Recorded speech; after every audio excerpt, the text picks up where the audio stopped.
Hello and welcome to the Computer Game Show. My name is David Turner and I'm here with Matt Murray Hello.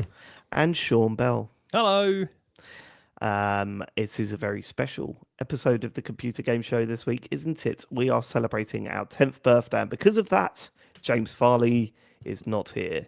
I don't think he's ever been to one of our anniversary, It's just a bad time of year for him. birthday shows or whatever. Yeah, but every year, I mean, come on, I like this, we're literally 10 years old today. Is it And just, I presume it's just because obviously it usually falls on or around Easter, and it's a good opportunity for him to visit family overseas and stuff, right? I So he assume. tells us. Well, yeah. Yeah. So he fucking tells us. But yeah, I don't know what it is. I don't know what it is, but he's not here.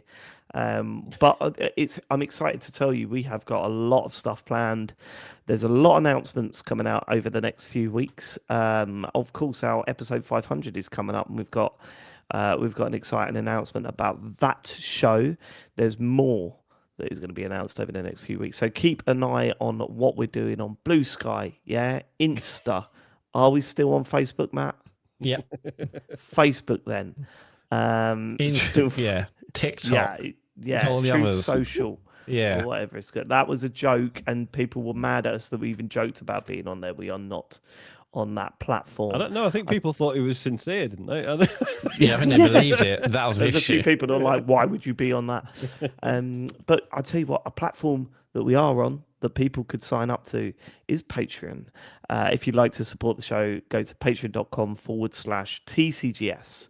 These people did, and they signed up at the Full Nels tier. So we like to honour them at the start of the show by speaking their name.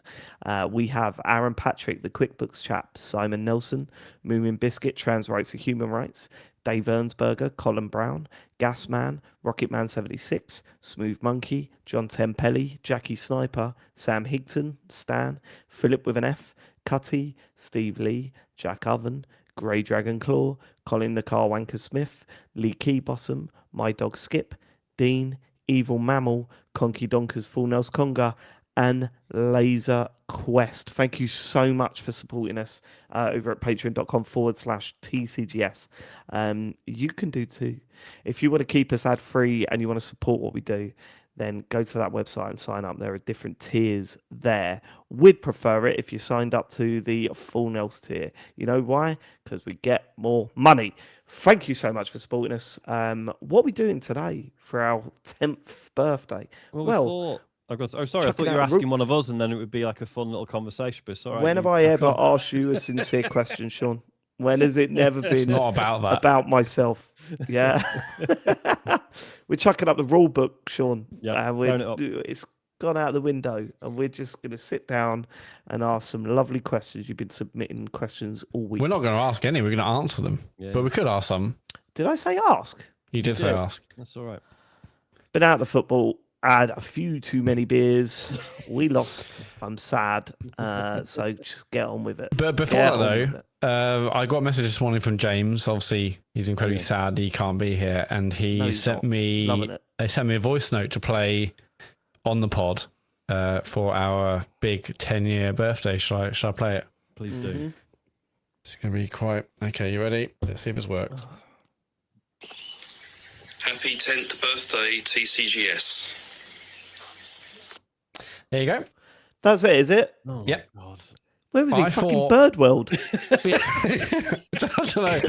I thought it was going to be something real, like, emotional. Play again. Talk about all of it. All of it again. Yeah. All of it again. Okay. Happy 10th birthday, TCGS. Unbelievable. That's like if you had like a little, like a toy figure of him with a pull string on the back. And it really is that. Yeah. 5 phrases. There's a snake in my book. Where is he?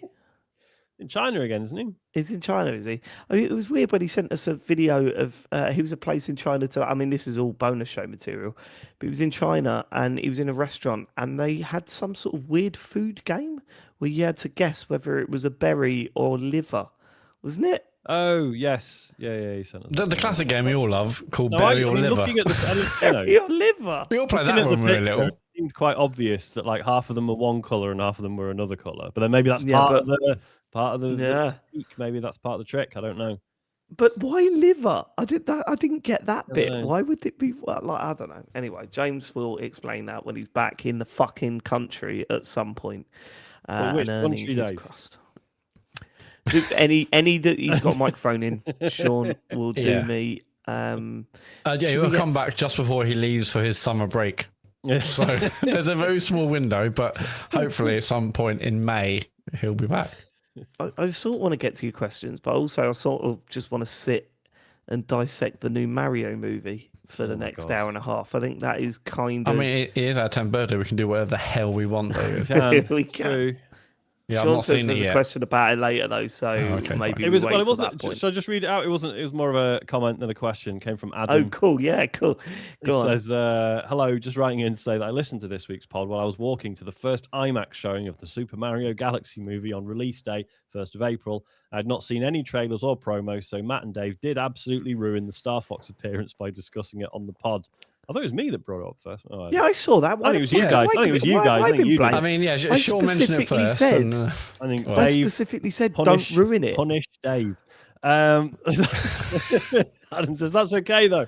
I'm not a massive Star Fox head anyways, and Super Mario was hardly a tense narrative-driven epic. Congratulations on the 10 years of TCGS. Maybe time to celebrate with the TCGS con in the South. P.S. Why are you now collecting emails? That's kind of sus. Some people can be trusted without anonymity, Adam. That's all. We are not. Yeah, well, we're not collecting emails. Yeah, we make that very clear. We are not collecting emails. Yeah. It is funny how the really shitty abusive emails have dried up since we said that you have to be logged into Gmail account to submit a question. It's funny, isn't it? My favourite was, do I say this? Maybe we can. We'll cut this if this is too much. But it was quite funny when we saw a very complimentary one followed by a very abusive one with the same. Yes. It was like, you have been done. You've been collared. Because because I thought when we enabled it, I was like, obviously, we've no interest in because people write in with recurring personas and stuff. I've no interest in outing them or no, hell no. But then they're in somewhere. It's like, okay, yeah, you definitely you're playing games. The abuse was getting too much, and we had to take drastic action. So I can assure you, we are not collecting emails or being sus. That is the truth. Right? Should we get to the messages from our lovely listeners? 10 years. Where were we all 10 years ago? You weren't a dad, Sean? Yeah. Our kids were 3, I guess. I mean, Elodie was 3. Yeah, Harry would have been 3. And I don't know why. Yeah. Right, let's get to the I love that lovely look back down memory lane. More looks down memory lane a little bit later in the pod. Maybe we open a new window every 10 minutes. Do you remember when the Switch come out? Yeah, I do. Yeah. All right, next. All right, we're going to start with a message from Ian Lee, obviously a great friend of the show. I was really looking forward to, getting a really nice, long, eloquent message from Ian Lee. He says, well done on 10 years, etc. Okay, thank you, Ian. From the James Farley school of celebratory messages. It is mad that Ian is such a massive part of the show. And that's insane. On his podcast recently, I heard him go on a big long rant about how it's awful when you've got someone in the car with you. It's the worst thing ever, having someone in the car with you. And I just remembered that I'm going to be in the car with him for 4 hours up to Manchester next week. It's all made me feel a little bit disheartened. But I mean, look, Ian, I know you're mucking about, and there's a very basic message there. But thank you genuinely for being such a huge part of the show at this point. You've been on loads of times. You did one of our favourite things we've done over the past 10 years was going through Fun Candy. Definitely, if you have not seen it on our YouTube channel, search TCGS Fun Candy, where we do a talks over of his documentary. It's genuinely a brilliant documentary to watch, but also getting Ian's insights as and when the documentary was going on, as we're watching it. It was fucking great. I still look back at that. I just think that is one of the best things we've done. Yeah, it was just really interesting, and having the little kind of behind the scenes stories about this scene, actually that person did that, and I just thought it was really good.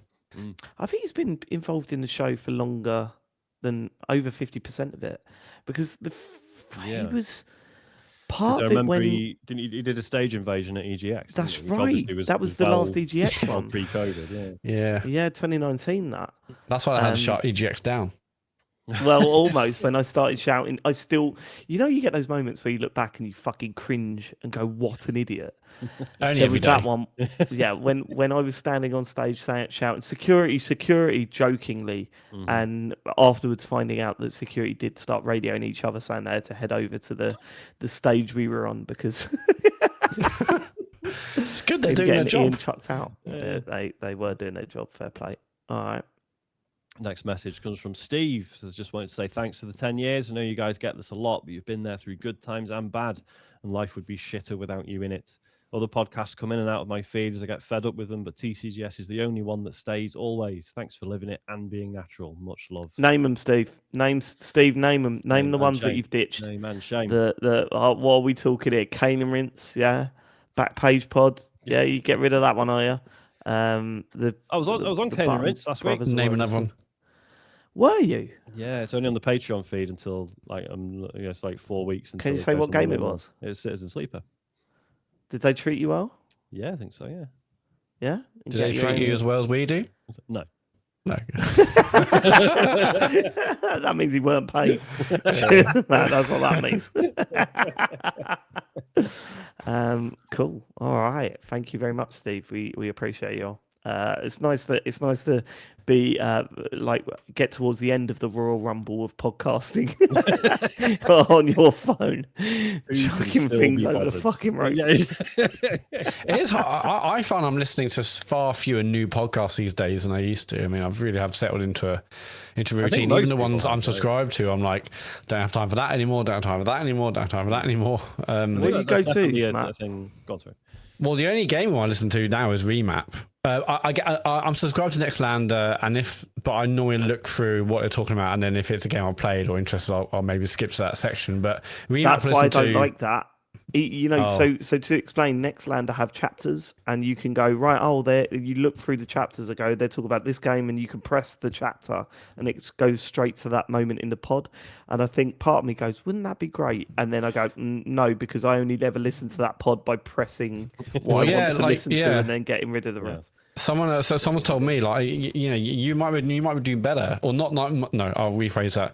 It might be handy for listeners if you had chapters. So then, they're like, Sean talking she wanted to hear about Sean talking about Pacopia. But it's like, but when does it even start? There's no chapters. You had chapters, I can go straight to it. I'm like, well, there is also chapters on Spotify. And equally, I just imagine people going like, "Oh fucking hell, Sean's talking. When's the next?" So I can see why there'll be interest. Helpful, sorry, but it's enough. No, that won't be helpful though, because you listen to Sean talk about whatever game he's talking about, and then you hear me going, and then the crab come on again, and everyone laughs, and they go, "What does that mean?" And you go, "Oh, you have to listen to the whole thing to get the." It was really great. Yeah, that was a great callback. Sean, what's on your current list of podcasts? What's on your rotation? As you know, I mostly just listen to Ellis and John.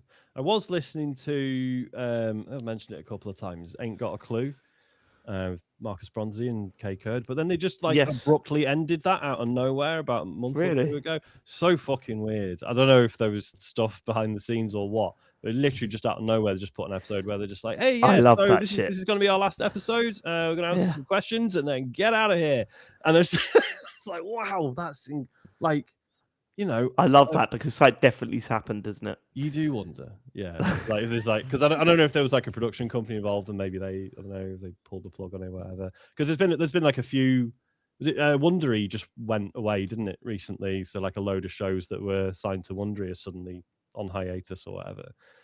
Mate, you'll be amazed at how many of these podcast publishers, is that big boom of trying to sign everyone. All of a sudden, every celebrity's got a podcast, to them just dropping them because they had no money. There was no real money behind it.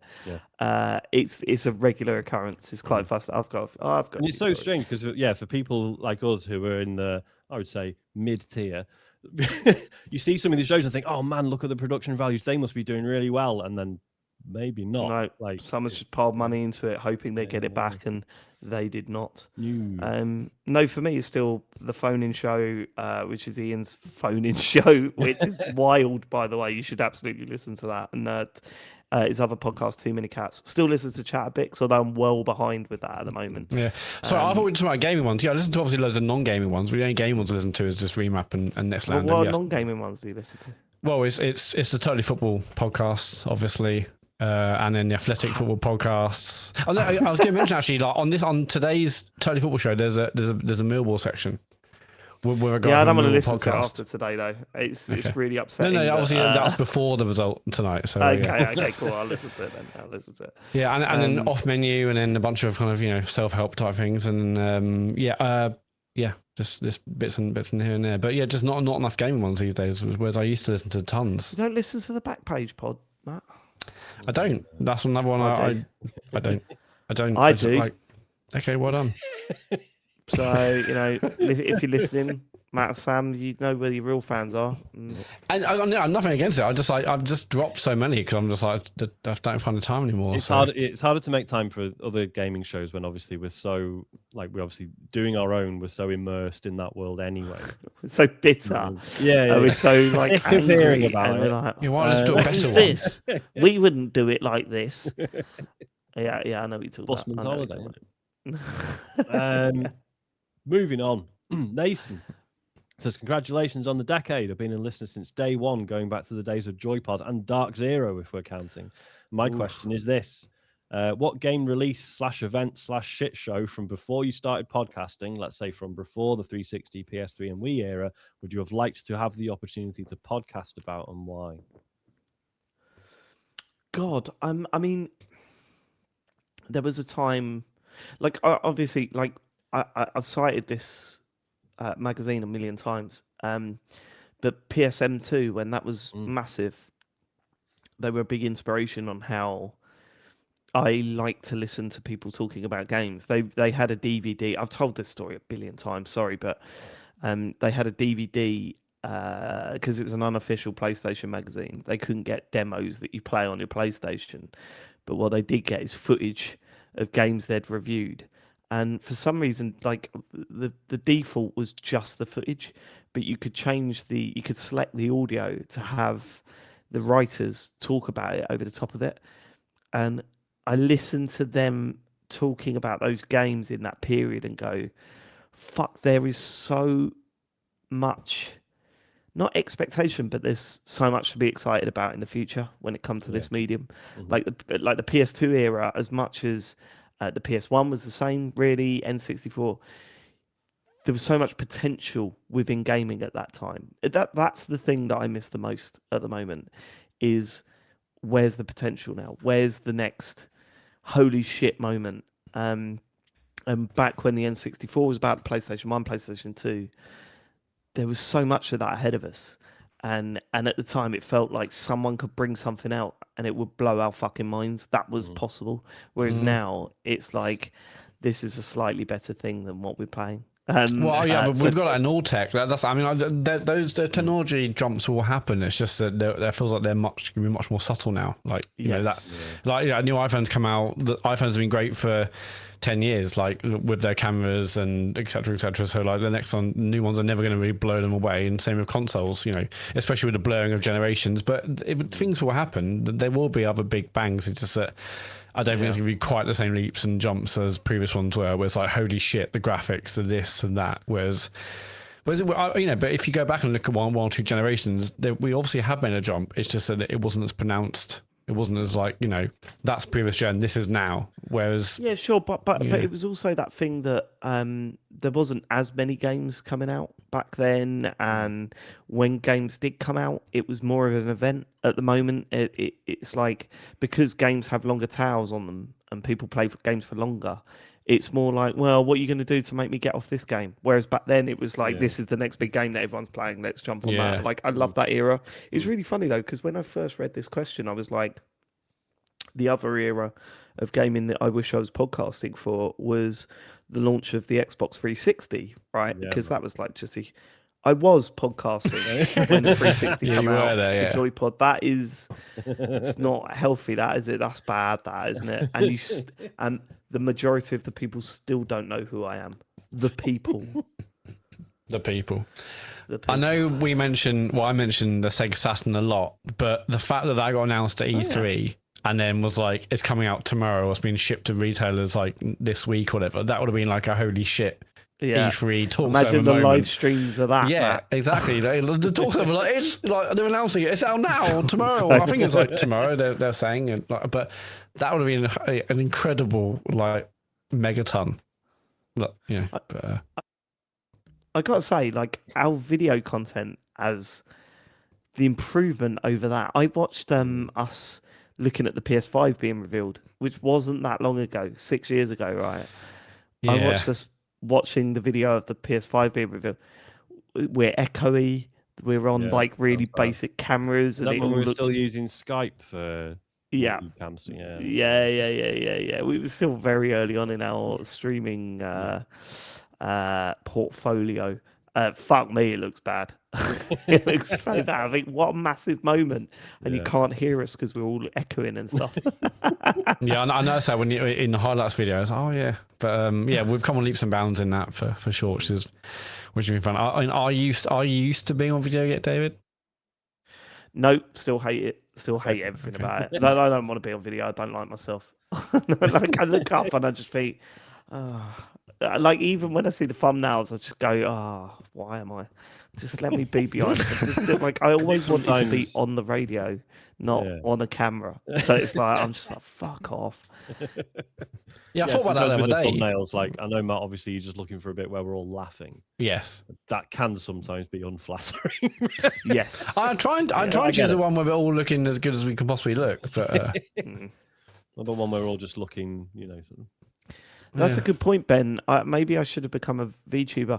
That is still one of my biggest regrets, is using my name. Like I should have come up with a pseudonym or whatever. What? So here on the podcast, we're like, Sean Bell, James Farley, Matt Murray, and like Epic Sith Lord 69. No. It would just be another. It would just be another name. It wouldn't. I would be like John Smith. The Stifler.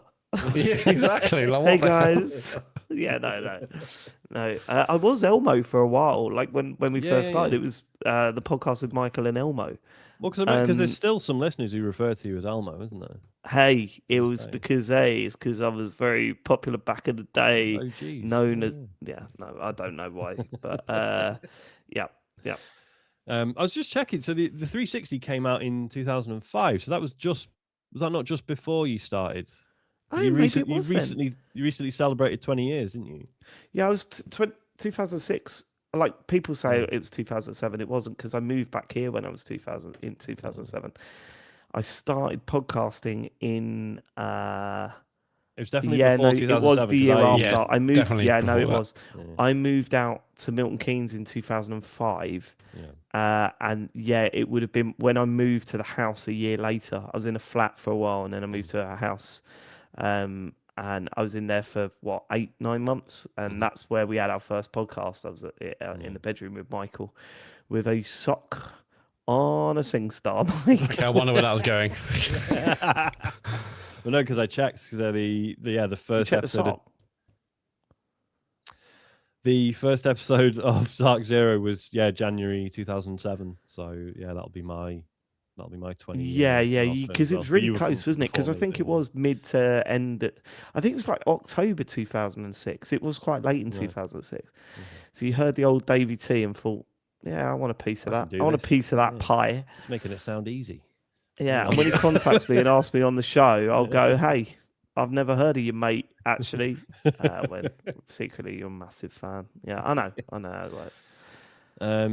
My answer to the question, I think it would have been funny if we'd covered the whole, the basic announcement and launch of the DS and the PSP, because I'm pretty sure we were all wrong about it, right? Like I think we all like we saw the DS and we're like, that's pretty quirky, I like it, but the PSP is going to kick the shit out of it. Yeah, because it's AAA. It's like it looks all posh and really high quality. Why would I possibly want a DS? Yeah, exactly. So it would have just been funny to revisit that and be like, oh, listen to how wrong we were. Yeah, I don't think I was wrong about it. I think I was very much still Nintendo are going to do like. Well, we can all lie. We can all. Right. Yeah, I genuinely like. I would admit it if I was like, but I was never a massive PlayStation fan. Even, I loved my PS2, but I never had a PS1, so I wasn't like sort of all in on PlayStation. I think I was more of a Nintendo apologist. I think, I would agree that I was bullshitting to try and be right if I thought that was the right idea at the time. I did genuinely. I think the people that were like the PSP is going to absolutely smash the shit out of the DS. You go, yeah, of course it fucking is. But I think I was like the other side, go, no, actually, no. When people want innovation, the masses want innovation. How many screens has the PSP got, though? Yeah. How many has that got? One. I've got 2 on my DS. I imported the DS. I'm playing Meteos. I love that shit. What have you got?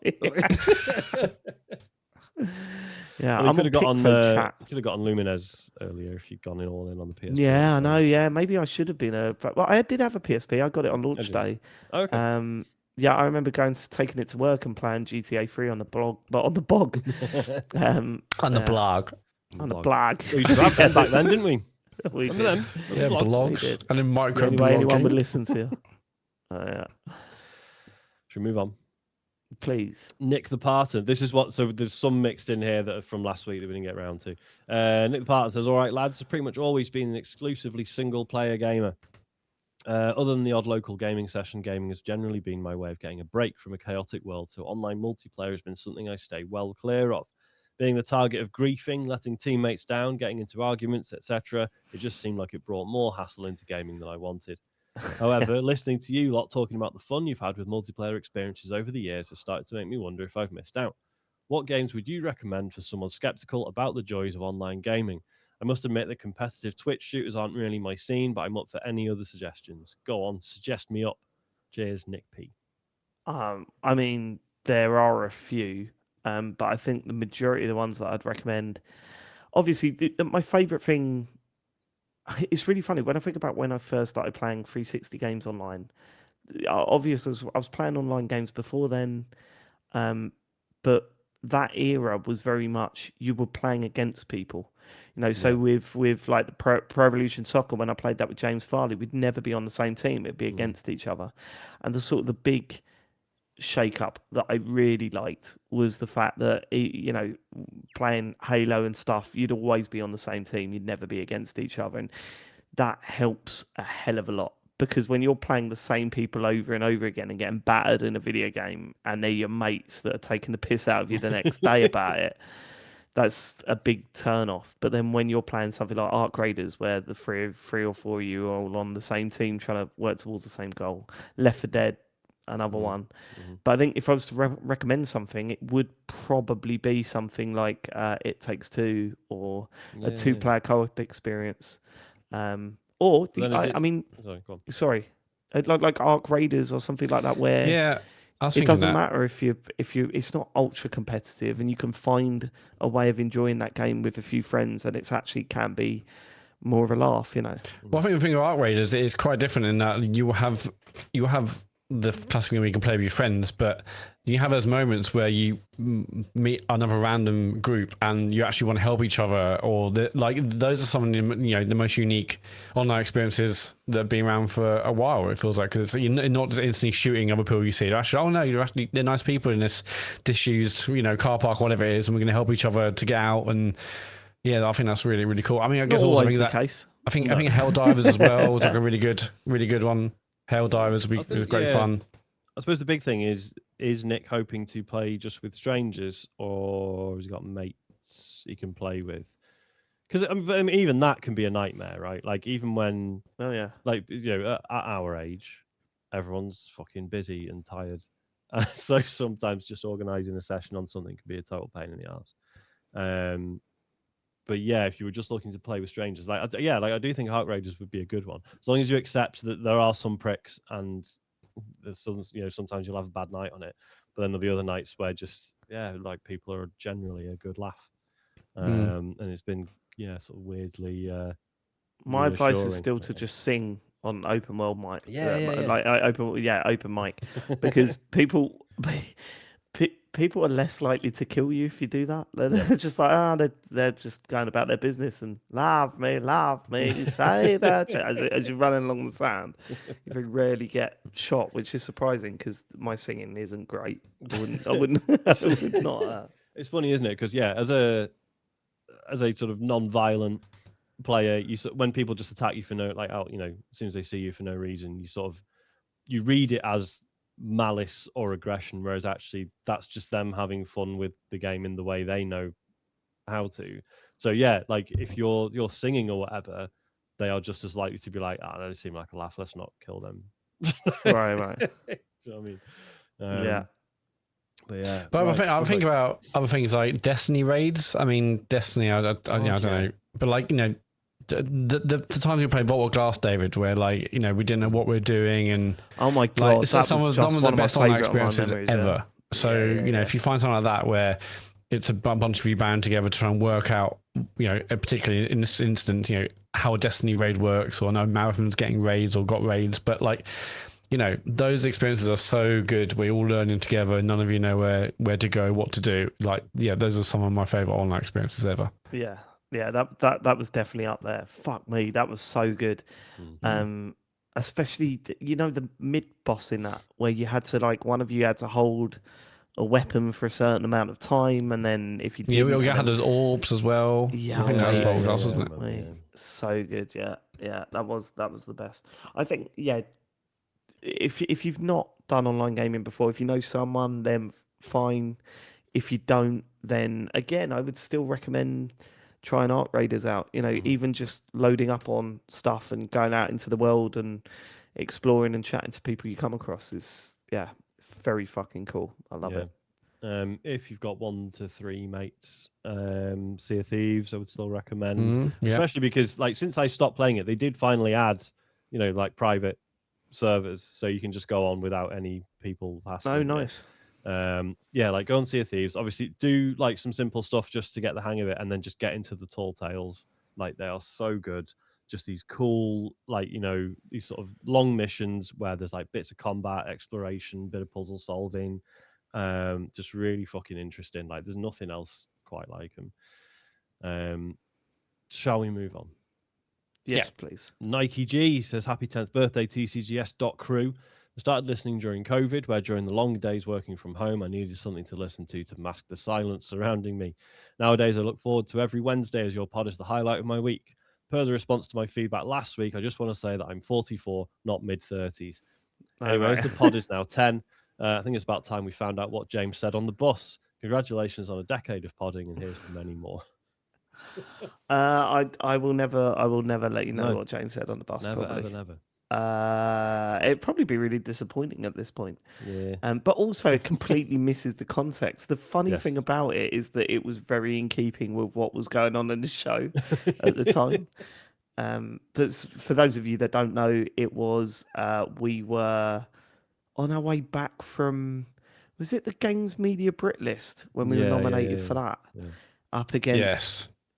Do you remember who we were up against? I know Adam from 5 Live won. So BBC Radio 5 Live won. Rossler or something.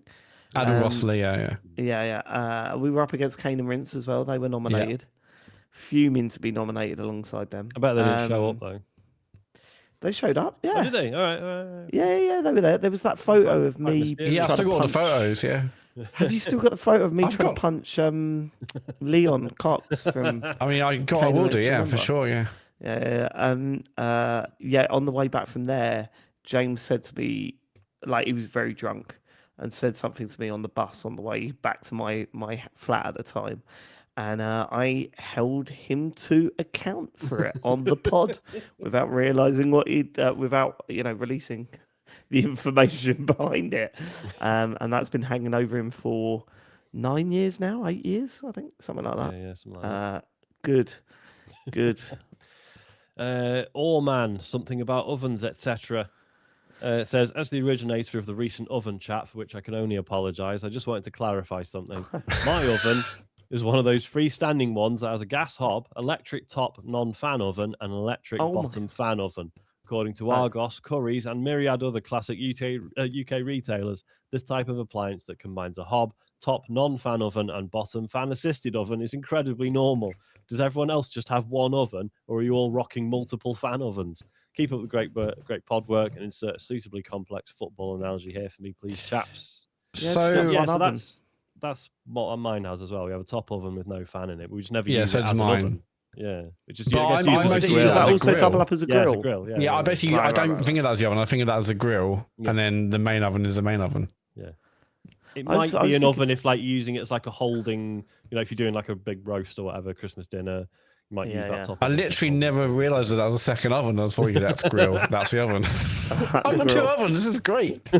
Yeah. No, I've got one. But I was thinking the other day. Do you remember those old sort of tin all-in-one that had an oven at the bottom with the hob above it, and then the grill was up like just at hair level by the extractor fan. Fucking hell! Those I wonder why they changed that. I've got a feeling that those cheese things on were toast, a fucking nightmare for firemen.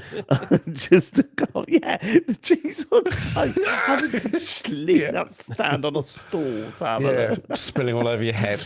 I remember when Joe's mum got her kitchen done, and she was like, "Well, I want one of those." And we were like, "What? No, they've not been about for ages." And she looked everywhere. She fucking got one. She got one with the grill up there. I was like, "What? How is this even possible?" She bought. I think she got it from the shop at the dump. You get the little shop at the dump. Shop at the dump. Got it from that. What are you like? What? Shut up. You've been to the dump, and you? Yeah, I go all the time. I love it. A little shop. I love it. I mostly donate stuff there, obviously, but I don't. Yeah, but Joe always says, right, can you? This is the worst thing I do, right? I do not lie to Joe. We don't have secrets. Well, I certainly don't. She knows everything about me or whatever. There is one thing when I go to the dump and she goes, right, here's a bag of clothes, put that in the clothes bit, and here's this. Can you give this to the shop? It all goes in non-recycling, those bits. I'm like, we'll do. I always donate stuff. It makes me feel nice. Did they take the chair? Yeah.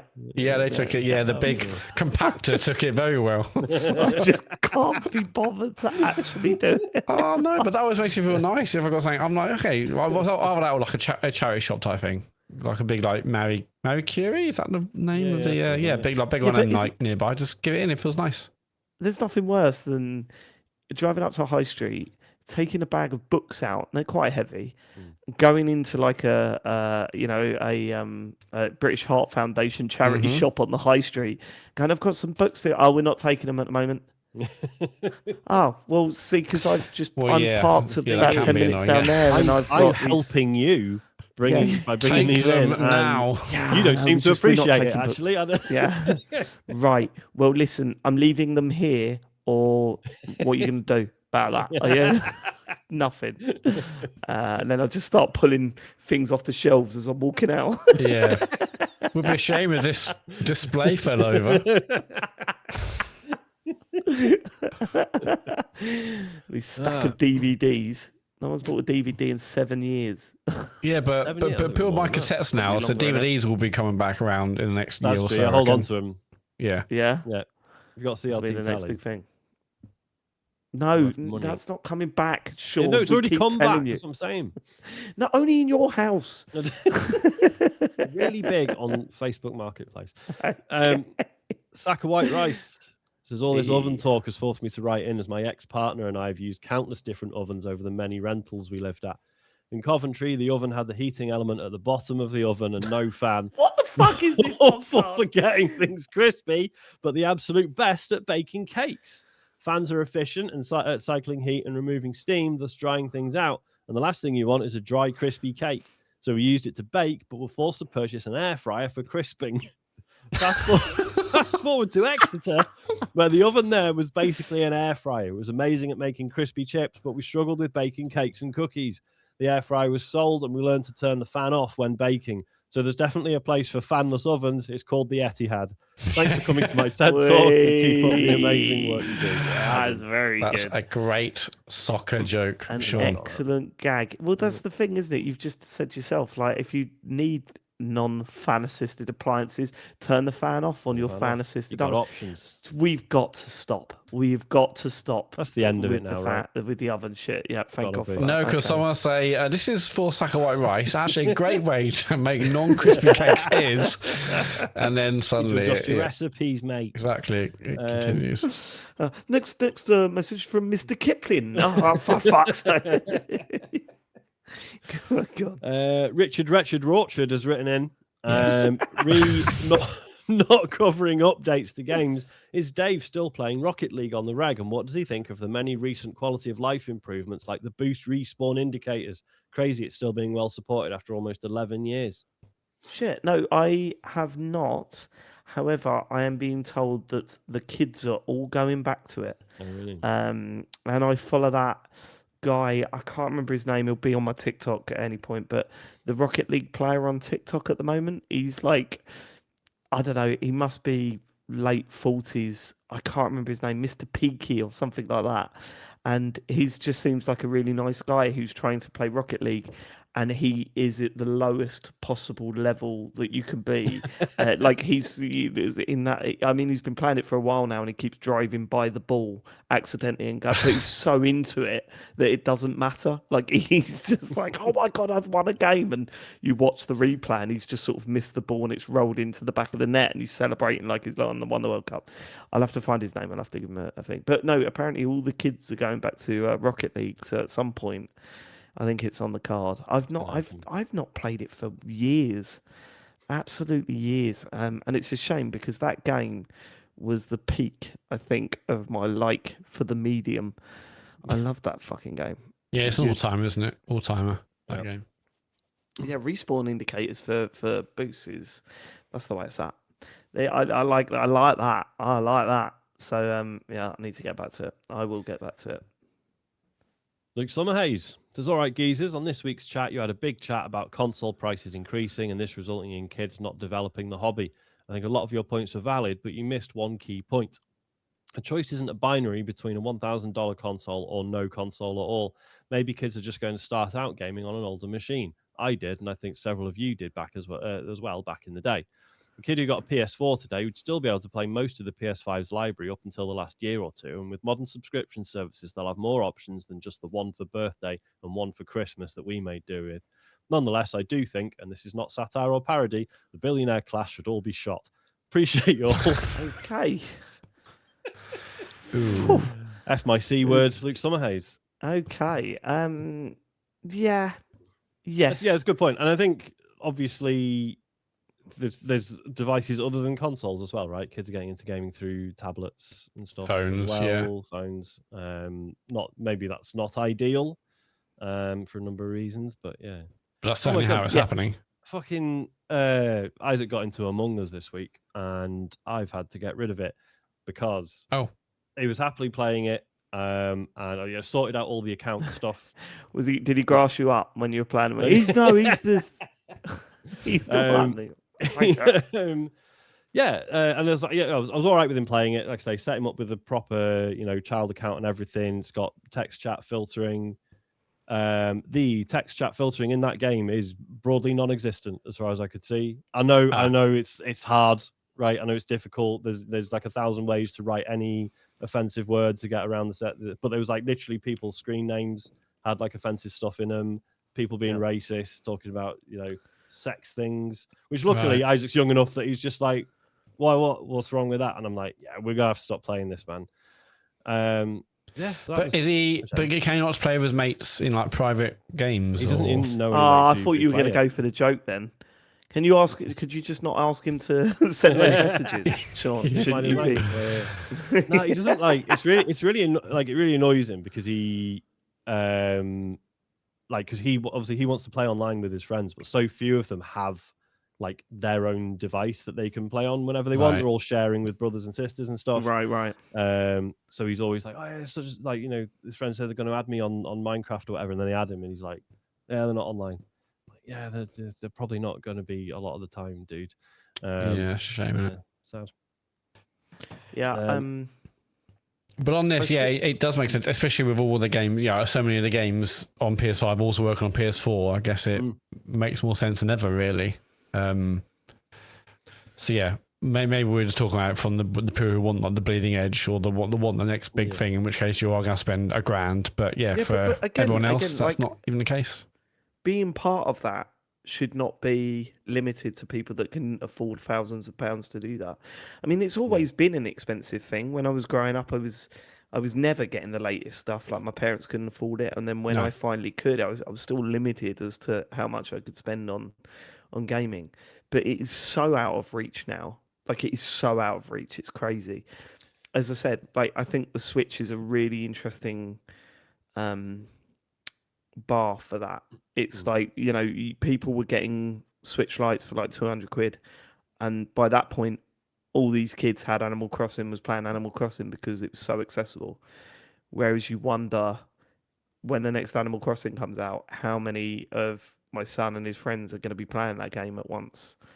I don't think it's going to be as many, because try and convince your parents to buy you a £400 console is a lot harder to do, isn't it?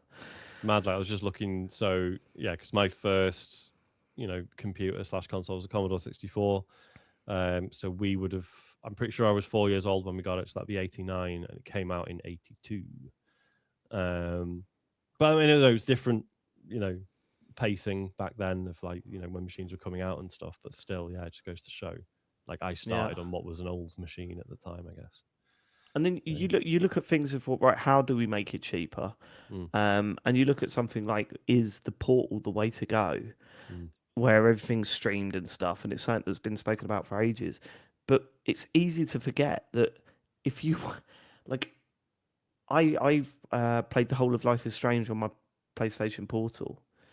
I bought the Portal, I bought the game, and I still couldn't play it on it until I'd paid for a subscription. Like it won't work unless you've got PlayStation Premium or whatever. Unless you're streaming it from a PS5, which you have to buy. It's. Whereas I've still got the Commodore 64 in the loft, and theoretically I could get it out and set it up. No way about servers being turned off for the C64 games. That's crazy, isn't it? That like the Portal could just stop working one day if they decide. I'll be fascinated to see how they try and limit what the Portal can do, because they will at some point. Next gen consoles come out, they'll have a new handheld to sell, even though theoretically any PS6, PS7 game should be able to run on the Portal via cloud streaming or whatever, remote play. They will not want that. No, they don't want you to. It might say it requires Wi-Fi 9 in order to really do it. So I don't know, but yeah, you're right. I mean, it could theoretically stream anything really, but I wonder when we're going to see the first big case. Like, obviously for years now we've been in this shaky territory of like, oh, you don't own a game, you own a license to play it. And there is, there's been instances of games having servers turned off. We saw all stuff about The Crew recently in the Stop Killing Games campaign around that. I wonder when there's going to be something really big that's going to make everyone go, fucking hell, we don't own anything. This is shit. Do you know what I mean? Like, I've talked before about like Steam accounts, like technically, legally, you can't, like if you die, you can't hand your Steam account to someone else.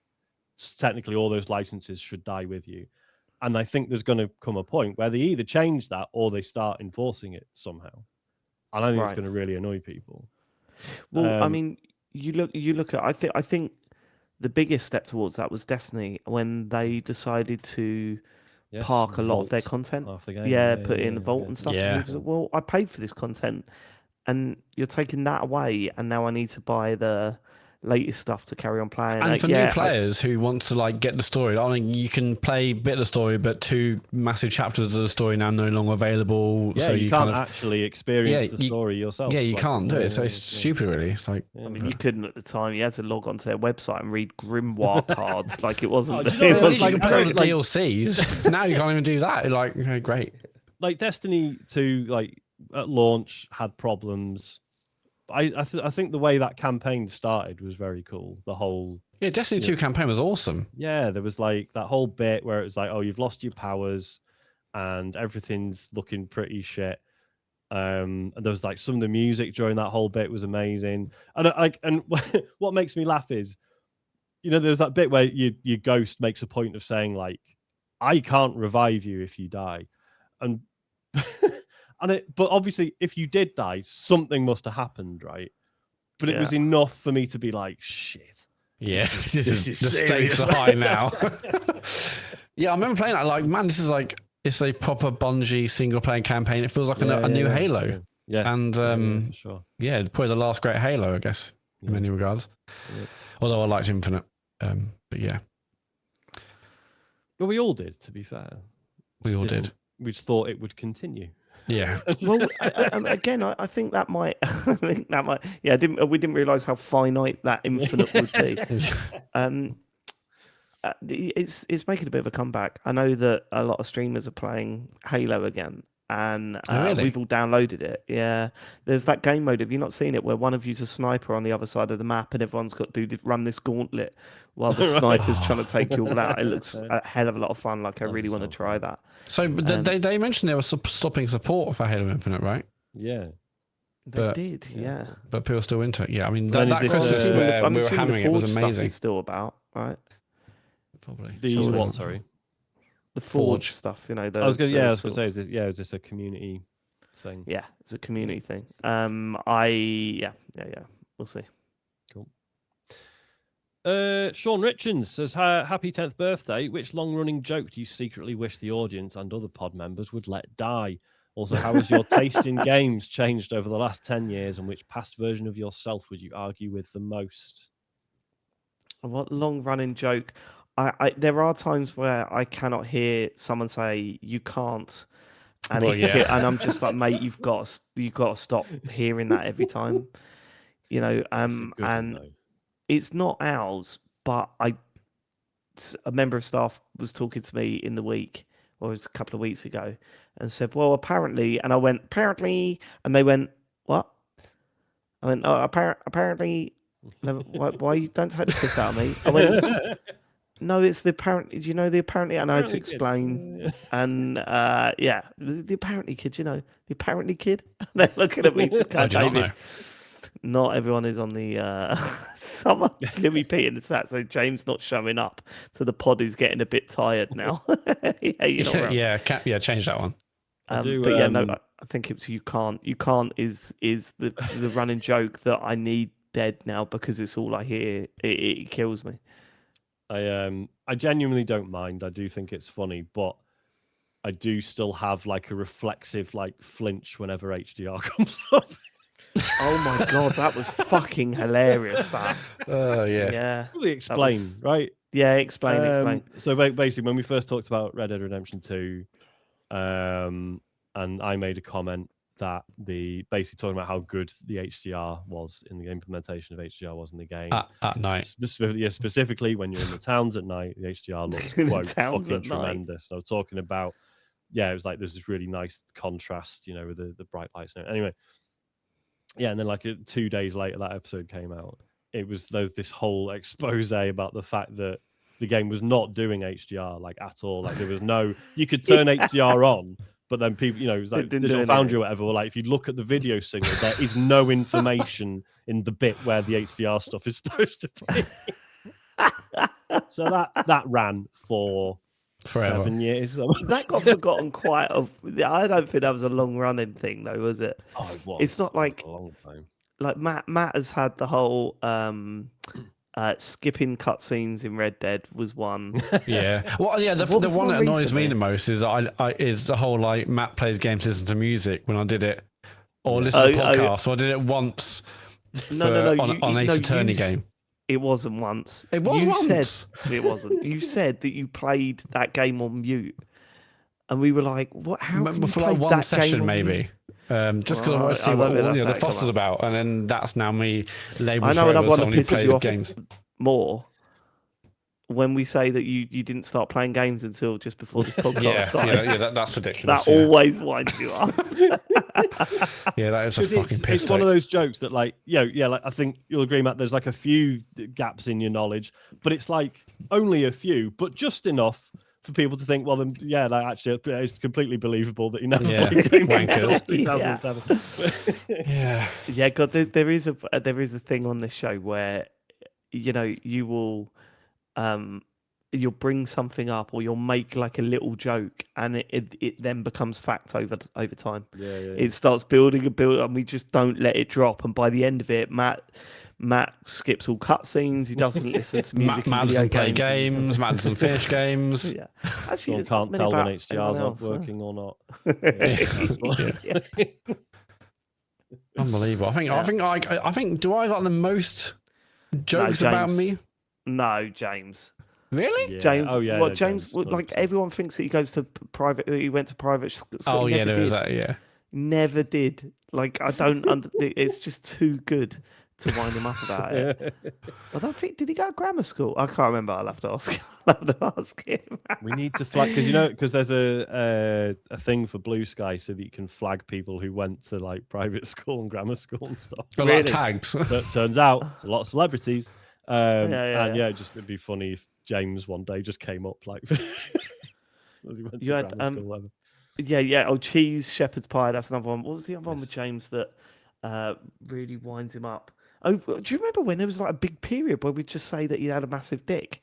Like that was it. He just kept coming up. I thought it was his balls. I thought we were talking about. One of the two. Everything down there was big. Everything down there was big. The whole. Everything down. He had a big private area, and we would not let up about it. The thing is, because he gets so uncomfortable whenever there's anything relating to sex, and it's just funny sometimes just to watch him. Yeah, I love watching him squirm. In terms of which past version of yourself would you argue with the most? So the other week, I was playing Ark Raiders with my friend Ian, and I was talking about because I'm always going on about Fortnite, and I was talking about the way the V-Bucks work. You spend a tenner, but then that only gets you so many V-Bucks, and you'll have £2 credit left over, and it's fucking annoying because And he was like, "Are you fucking joking?" I said, "What?" He's like, "Do you not remember on Dark Zero, like we argued about this, and you just insisted it was fine because you just spend the money on something else at some point." And I was like, "Ian, I am so sorry. You were correct. I was wrong. I am on your side." So it's great. So with extra pocket money left over for next time. Yeah, it's good stuff. Definitely not just. I mean, I would love to know if there's like an amount of interest that like Epic are earning every hour from that bit of leftover money. There's definitely an Excel spreadsheet somewhere in that office. Interest what? So, but doing interest on the interest in like someone's Epic account. Is that what you mean? Yeah. No. So if there's all like the money that has been spent that people haven't spent. Yeah. If there's like a million people who've all got £2 in their Epic account that they haven't been able to spend yet. Yeah. Adds up, man. Does add up. They're not stupid, are they? No. Apart from when they let 50,000 devs go. 1,000 people. Yeah. I know it sounds stupid, but how the fuck are vouchers a thing? Like, that's the other thing. Vouchers. Oh, what's this? This is money that you can only spend in one place. I'll take the money then. Like, I've never really fucking wrapped my head around that. Yeah, I'm still buying for people. It's literally just the gesture, isn't it? Of like, I know you like things from this shop. And that's as far as I'm going. So here's some money you can only spend in this shop. No, but it is good because the other money would get fritted away on rubbish like milk or bread or bills. Whereas I know they have a bad rap, but I love a voucher. Like, give me a voucher from Amazon, love it. Like I get to open it. Oh, thank you. That's a nice feeling. I open a card. Oh, I'll get a voucher. That's lovely. And the second nice feeling is, what am I going to spend it on? I put it in my account. It's like, I mean, I don't do it anymore. But when I used to buy lottery tickets, 50,000 years ago, it's like half the fun is like, oh, will I win? And the second bit of fun is like, what will I spend on the money? Just what will I spend the money on if I won? Whereas, but at Christmas, people are like, I'm not going to get you a voucher. I was like, I want the voucher. They're like, but it's a rubbish present for you. For me, I love it. It's like, oh, what am I going to spend my Amazon credit on? The problem is, Joe and I share an Amazon account. So when we get an Amazon voucher, I'm like, oh, I'll put it on our account. And then I'll go back to a week later and she's spent it on bulbs and glue. Like, and they are essential. I do like getting a Steam voucher, particularly because like someone gives you a 30 quid Steam voucher because of because there being so many small good games on Steam. That's like, right, well, the next 3 impulses are free. Yeah. Do you know what I mean? Like rather than it being, oh well, that's 50% off the next like AAA game. Do you know what I mean? It's because it's divided up that way. It's nice. Yeah. I could feel just a little bit less guilt when I play this game once and never again. Yeah. Exactly. Next one comes from Pubert McFaff. He says, wow, 10 years. Just wanted to give a little history of how I got into the pod. I don't remember exactly the year, but it was pre-COVID. During a Cranky Gamers UK pod, Ricky mentioned, quote, our friends over at the computer game show. And I distinctly remember Toz saying, how dare you send our listeners over there, you bastard. In the joking way he did. Yeah, sounds about right. R.I.P. Toz, his passing hit me hard at the time. Shout out to any CG UK listeners out there. I looked up your show and it instantly became my go-to show for gamer dads like me, and it's been my favourite over the many years since. Hearing your stories of life and family, the highs and lows, has been a great comfort to me. The game's almost come second to this, although I do love your reviews also. FYI, the back page pod is also pretty great. You should check it out. Question, if you have time, what is a segment to the show that you've considered adding but haven't tried yet?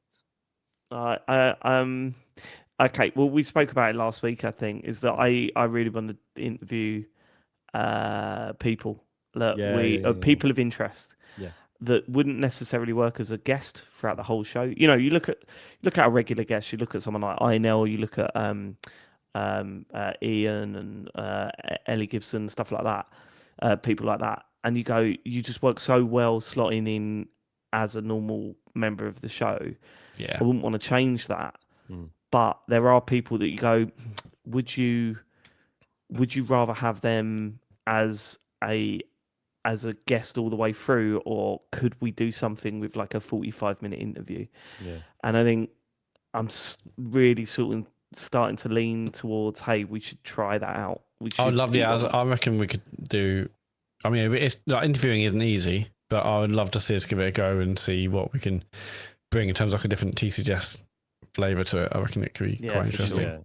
And like, especially like if we're talking, you know, like developers, you want to get them on to talk about the thing they made, which they're not necessarily going to get to do if they have to just participate in the normal format. So, yeah, I've wondered previously, you know, obviously I've done quizzes in the past, and I keep saying I want to do a new one for Patreon. I have wondered if it would be funny to do like a month where like each week we do a round as part of the normal show. And they just do like obviously like running total on points and stuff each week. I think that would be funny. Also, a lot where do we fit in though? I mean, sometimes our normal fucking thing is like 2.5 hours long, and you go, Jesus, can you imagine going through 2.5 hours of shit we talk about and then go, right, it's time for the quiz. Like, it's just like, it's like, so, there's stuff we could add, but it's like, well, what do you want to give up in exchange? You know, let's give what you've been playing. Yeah. Then we'll talk about pesky games. What about bringing back Matt's dating tips for nerds that you used to do on Joypod? Bringing that back, Matt. The thing is, you could actually do that now. I don't know about tips. I don't know about tips. I mean, there's definitely a bonus show coming up about that. There's 100% that. I don't know if there is. There fucking is, Matt. We've got to discuss your Matt Murray. I don't want to give anything away, but the carrot top of the dating world, Matt Murray, you have got to. It's wild. You will not believe how accurate that description is.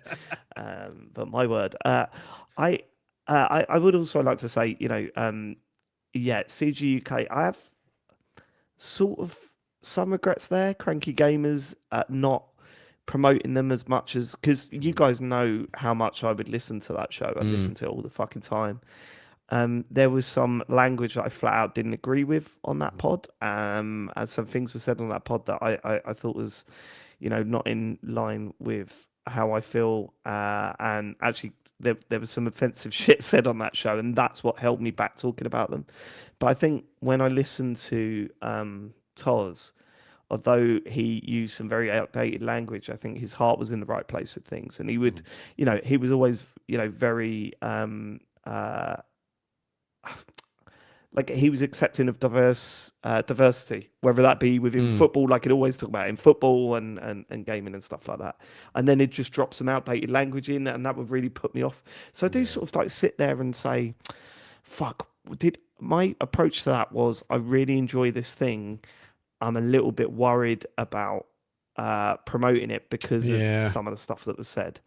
I do regret never so I used to talk to Toz privately, as many of us did on Twitter, like sending DMs and all that sort of stuff, and he seemed like a nice guy. I do kind of regret not going, hey, look at what they're doing over there, because some of the fucking streams that he used to do where you'd sit down to watch him stream a game and it would be 45 minutes of him slagging off like BT because they'd overcharged him that week. I mean, it was just relentlessly fun entertainment. And I still think about Todd a lot. Yeah. It's I was having streams on all the time in the background, listening to whatever he's complaining about that week, and yeah. Ian, certain way of words for sure. I don't talk about that. No, that's it's not my story to tell. But I like you, Puber. I'm happy that you came here from there. I think it's great that they sort of mentioned us. I know that must have pissed Toz off. I remember, I'll never forget him kicking off on his Discord because someone had recommended another podcast once. Yeah. He's very territorial with that stuff, but deep down nice guy. And when he went, it hit me too, big time. Yeah, shame. My dog Skip says, no question, just to say thanks for everything these past 10 years. You've brought so much joy to so many people, me included, and here's hoping for another 10. Kiss. Cheers, mate. And that's a full Nelson member saying that. So no regrets. Where do you think we'll be in 10 years' time, though? 2036? Do you reckon we're all going to be sitting here? I'd tell you something, James isn't going to be here. I didn't mean it like that. Well, because I just mean he just couldn't be bothered to shut up. I think I'm broadly incapable of shutting up, so I'm still here if you guys I can't see what happened. 51 years old, though. You can't be can I? Well, I don't know, because I said something similar a while back, and then Kane and Rince got wind of it, and they're like, oi. Oh, yeah, that's guys. No, they're all old boys. Sorry. I think what I meant was, the show we're doing now, we probably wouldn't be doing exactly the same show in 10 years. Same as this, what we're doing now is not the same as it was 10 years Definitely ago. Wasn't what it was 10 years ago. No. So I think it's totally different. Yeah, you sort of partly think, well, I can't imagine still doing this in 10 years. It's like, yeah, because you will all have changed and you've grown up and you'll be doing something slightly different. And I think that's fine. Or we might not be doing anything at all. Who knows? It's a shame we didn't. It's a shame we weren't live streaming when we first started this, just to compare the thumbnails, the quality, and what was the other thing we did? The other thing we did on video was that like the PSVR launch around my house. Oh yeah, that's right. Was that? It might have been. When did the PSVR come out? I think that's 2016. God, was it? So it must have been quite early. Yeah, I think you're right. It was. Oh no, because this thing launched in 2016. So. Yeah, October 2016 was PSVR. Yeah. Shit, that was the first live thing we did. And that's the thing we did around my house. Oh God, that was. Were we eating a whole stream where we were just eating pizza? Oh God. I know. No one go on YouTube and watch it. There was one mic on the table, and it just kept because we kept hitting the table. Like, one Yeti mic in the middle of, and I think I put a PNG of the logo on my old Panasonic plasma TV with massive bezels. Good times. Chris Band says Midnight Resistance was still going then. Yeah, big time. Yeah, you had 2 gaming podcasts on the go, Sean. Yeah, that was insane in hindsight. Yeah, that was insane. I mean, only kids could I have found the time to have, because I tried to make sure I talked about different games on each show, because I just thought, obviously there's a lot of crossover. No one wants to hear me just say the same shit twice. So that would be completely unworkable now, which is one of the reasons we were like, we need to let Midnight Resistance go. Sadly, but Yep. Same with me and James having to let Interface go. Yeah. Doing 2 at once is too much. Would you want to do a tech podcast now? It'd just be awful. No, probably not. It'd be quite depressing. But I enjoyed it for the 30 episodes we did. But because we were both massively. But it's really different back then. We were both massively into it, and we were listening to multiple tech podcasts ourselves every week, and we just wanted to talk about. Well, we still do talk about stuff, but it's just not the same. It's not as exciting. It's funny. I did see the people on our Discord were talking about the 10 years of podcasting that we've done. And there's a lot of people talking about when, I freaked out and, had a go at James and Matt for editing the pod or whatever it was. And I did have to go in there. It wasn't James editing the pod, clearly. No, when Matt edited out laughter or whatever of one of my jokes or something like that. And I had to go in there, but you do know I was joking, right? Like it was like an act trying to be like Mr. Bertie Big Bollocks. And I think I'd said something like, I don't know, some bollocks about me being like I'm the reason why everyone's podcasting. Oh, something stupid. And like, I was thinking about at the time, like, what was the year where England got to the semi-final of the World Cup? Was it against Croatia, where we lost in the semi-final? So that would have been 8 years ago. Oh, I was going to say. Yeah, I think it was something like that. Right? We lost against Croatia in the semi-final. I did this whole thing throughout the tournament where I was like, it's coming home and being like super positive.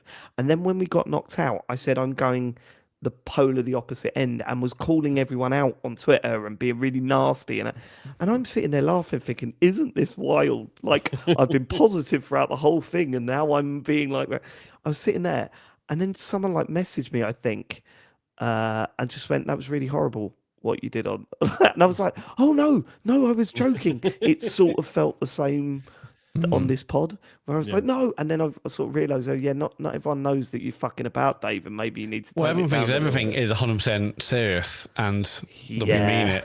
And on the one hand, it's like, well, you can't let that stop you from making jokes ever again. No, of course. But sure, but then maybe not make your whole thing being a cunt to people. Yeah. I remember when I turned. I've made on. Yeah.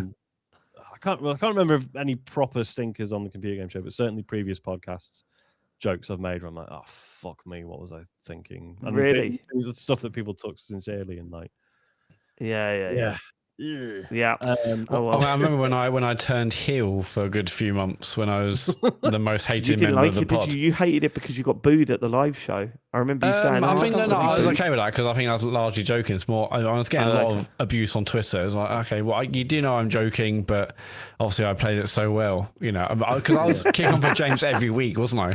Like, well, that's me and James love each other like you idiots, but not idiots, but I just play it so well. I was like, okay, that was fun in a way, but then someone's like, oh, it's a shame being hated because I am doing it as a joke. But then I can't expect to do it. People will be joining in, right? Just yes, like, exactly. They know it's a joke, and there's like giving it back, and then be like, oh no, I didn't. No, like that's what's good. Like people do take things we say seriously, for good and for bad. Like, and that's why I think it works. So, ultimately, that's what we want. Me being a heel. We wanted people to kick off, like, oh, boo, you wanker, you total twat, that's what we want. But sometimes I was like, okay, I might have to dial it down a little bit because it's kind of it kind of sucks when I go on like social media and I'm getting, abuse. But that was an interesting period in my TCGS career. Yeah. Ashley Day says, it sounds like Sean might have changed jobs. Did I mishear that? If he did, can we find out what his old mysterious job was? I'm dying to know. So no, I haven't changed jobs yet. However, 30th of June, if I fail to mark it in your diary, if I fail to secure employment with my current employer, the following show I can talk about what I used to do. It's really not that interesting. Really? Is it that like there's just the cut? I think so, yeah, because it's not like I've signed NDAs or anything. It's just our policy that you can't identify yourself as an employee on social media, and I assume okay. Right. So, that is going to be the July 6th episode, everyone. Get it in the calendar now. That is a big reveal. That one. Huge. But those of you listening, he is looking. So get in touch. Looking. Yeah. It's got to be better. It's got to be better putting that out there on here than LinkedIn, right? Yeah. If anyone's got any jobs where I can just sort of be a cool guy who hangs around. You're going to need a lot of training for that, don't listen Sean. to this pod. Like if I'm giving you a reference, let's go for different jobs. Sean is what I'm saying. Philip with an F says, happy 10th birthday, TCGS. I started listening very shortly after the birth of my first son in the middle of the first lockdown in May 2020. God, give birth in the first lockdown must have been an experience. I distinctly remember my very first episode was the 2019 Game of the Year, and I thought, what a shit show. I can't believe these people picked Life is Strange 2 over Disco Elysium and Outer Wilds. I know, right? Yeah. I was angry about that as well. Yeah. Actually. My top 2 it's favorite not as bad as the Red Dead one, Matt. It's not as bad as that. I think it's worse. Yeah. It's not. Life is Strange 2 was good, but it's no Outer Wilds. It's Disco Elysium, or vice versa. Yeah, but the fucking VR. Yeah, okay, I know. Yeah, I know, but yeah, it's not as good as Red Dead 2. Anyway, despite that, the show was far, far more entertaining than any other gaming-related audio I'd listened to before. Ever since, the pod has been a weekly constant that has seen me through some difficult family times and been a great companion for sleepless nights with crying children. In what seems to be an increasingly shit world, I really appreciate you guys finding the time and sitting down to deliver what so many of us have come to rely on as a pick-me-up every week. So thank you for the ever-amazing work, David, Matt, Sean, and James, even though the good doctor couldn't be fucked to turn up, I bet. And here's to another 10 years, I hope. All the best, Philip with an F. Oh, thanks Philip with an F. Really yeah, the obviously the fucking Game of the Year show, like they've been... Looking back on them, they are insane. I mean, some of the picks we've had, I mean, probably Breath of the Wild aside, the rest of them you look and go, how did we end up there? I mean, Baby Steps last year was like the sort of, even I was listening back to that and going, are they doing this on purpose? But it's rarely the result, it's the journey, isn't it? That's what's so fun about them. Yeah, but some people find the journey really infuriating as well. That's the problem. Yeah, I mean, I every year I feel nervous in like the days leading up to it, and like because it's a lot of pressure to make it as good as previous years or as interesting, entertaining. So every year I'm like, bloody hell, like why do I feel sick? Even doing like the drafts, I feel sick, and then prepping in the week and then doing the podcast, like bloody hell. But just think about other like huge shows we've done. Obviously, our biggies each year were Game of the Year, and then it was our E3 episode, and I'm still gutted that kind of format where they took it away from us. Yeah, for those of you listening who may not have heard our previously free shows, basically each year one of us would go offline for the week of E3 and then come back the following week, whereby the other three would then describe what had been revealed and announced in each of the conferences, often adding in a game or two, or sometimes even an entire conference made up by us, and they had to like guess what the lie was or not guess. I mean, in the last one we did, we rewrote and made up an entire Nintendo Direct because it was David, and then previous years, I just love how close people get to working it out. Like whoever's doesn't know, like for that one, it was when you said they're bringing out a Rayman. Rayman amiibo, and you're like, amiibo, how? That's it, amiibo. And I'm going, well, how they do the hands? We'll have and you went, it's bits of clear bits, transparent plastic. Yeah. It's not a problem. Move on. But I really miss that format. I know we could do like a shitty version for some Game Fest, but it's just not the same as it. No. And we'll never have that back. Like that was just a brilliant format, funny, amazing to be part of. Obviously we all took it far too far when it comes to here's like us leaving the internet streams and deleting phone apps and all sorts. I mean, do you remember the one I had on? I mean, I haven't watched it for a long time because I'm embarrassed about the green screen quality. But I had Jill on.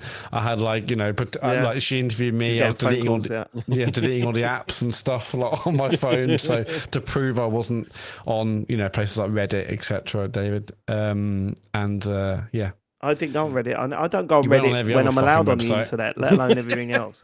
Well, on every other game website that week. Well, as I said, Matt, you needed to avoid the news, not the. But you want to rock interesting. I didn't. Yeah, no, but it was funny that way, wasn't it? It's funny to take it extreme.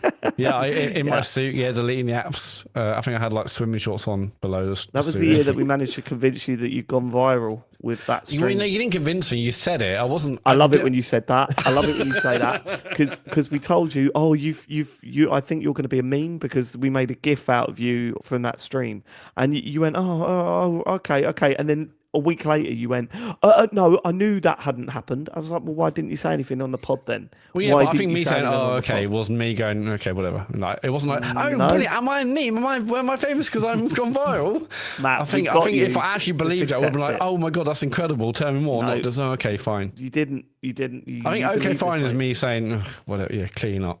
You believed it. Go on. No, I didn't. But You did believe it, Matt. I didn't. That's what I said. Okay, fine.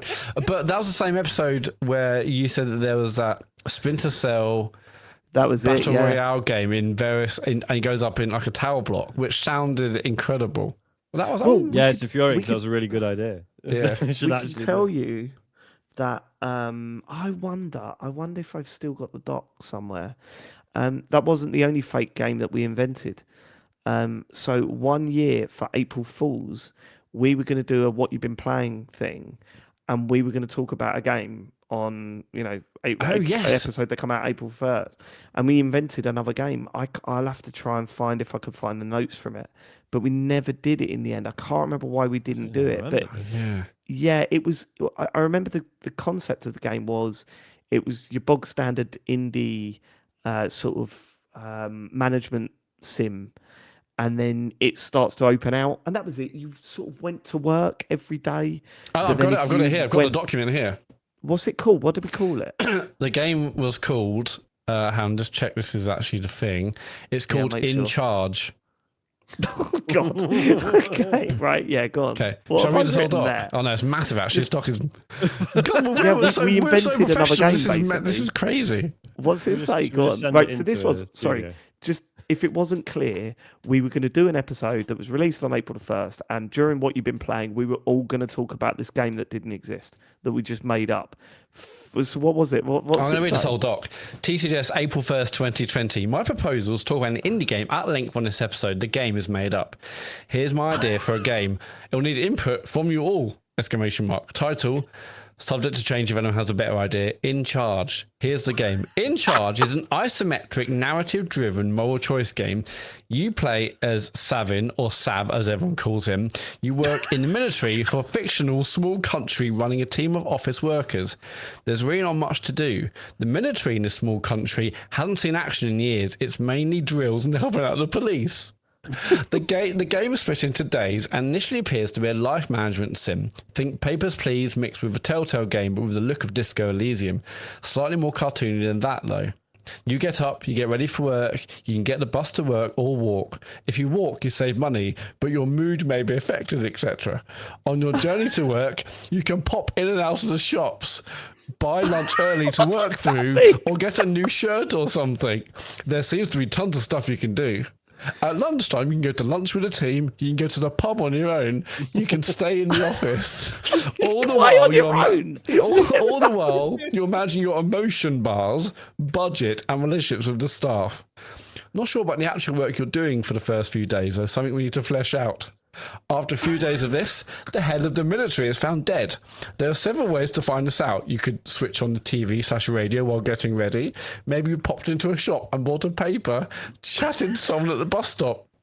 If none of these things, you can find out work. You can find out work the next day. You sit down to work as normal, but suddenly you get a call from someone asking you to go to the office. It's the president. You've been promoted to the head of the military. For a few days, this is mental. For a few days, there's not much to do. There's a hallway leading to your office. At the other end of the hall is another door, but when you try and open it, it's locked. The game continues for this as long as you let it. After 3 days of being in charge, the door unlocks, but you'd only ever notice if you tried it. Behind the door, you discover a secret team of scientists. They look startled to see you. You discover that they have completed work on a nuclear weapon. Somehow, oh my God! Where the fuck is this? Kojima is interested. Somehow the news leaks to the worldwide press. Suddenly, again, your boring job is filled with diplomatic conversations with rural countries to try and keep them on side. There are conflicts between countries that you're trying to keep calm. Some want to team up, some are threatening you. You're constantly trying to stop countries trying to start a war with yours. At the same time, you're trying to find out who leaked the information. The president has given you 30 days. The president has given you 30 days to bring him evidence of who is the leak or who will believe it's you, and you'll be executed. You can even find the codes to launch the missile. You can launch it at any country. The game continues, but depending on who you bomb, it may be very short thereafter. Outside of work, you continue to live your life. You have days off. You form relationships with people. You can change. They can change based on all sorts of things.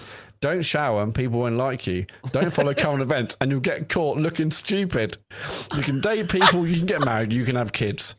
The basic idea we want to get across with this game is anything is possible. One of us may have gotten fired for not turning up to work, but the game continues as you live out his life before ultimately it ends in war. There are so many directions this game can take. That's the excitement I want to build around it. We all need to come up with a personal narrative that none of us could believe has happened. Points of note. Episode drops on 1st of April. Game launches on April 3rd. There's an embargo until 2nd of April, but we've been allowed to talk about it early. We all love it. It'll be too easy to make James hate it. Let's all gush about it. I'm thinking Switch only. Yeah. Right, when did I write this? I mean, I don't know the exact date. Well, I could find it, but early 2020. Yeah, I mean, April 1st, 2020, obviously, is when the So, how did you guys go, David? I don't think you're handling this lockdown stuff that well, no, are you? No, David, you did this on the 5th of Jan, 2020. That's before lockdown. Oh yeah, because I was going to say, because obviously 1st of April, they were only like 2 weeks into lockdown at that point. So. Yeah. Shit. That's why we didn't do it, because we said right, people don't much. What's the point in fucking with people? They're going through horrible stuff at the moment, and we dropped the idea. That is a good idea for a game, though, isn't it? A little bit wild, but I like it. You can have. There's so much detail in this document. That's brilliant. Yeah, I got carried away with that stuff. I think. I think. You think? No. I can confirm you did. Yeah. Yeah, I did get carried away with that stuff. There's a lot of, Phil Wars said Molyneux in the chat. It is very Molyneux, that, isn't it? Yeah, okay. That's great. Maria Mendieta says, Dear TCGS Co., you do not deserve me taking the piss with the official company name on your 10th anniversary, so I left it alone for once. You also do not deserve an ordinary question, so here goes my attempt at that. What would TCGS Co. be today if Matt were the main host, David the admin guy, Sean the German academic, and James the authority on gaming facts and all things Sea of Thieves? Keep up the incredible work for many more decades to come. Sincerely, Maria.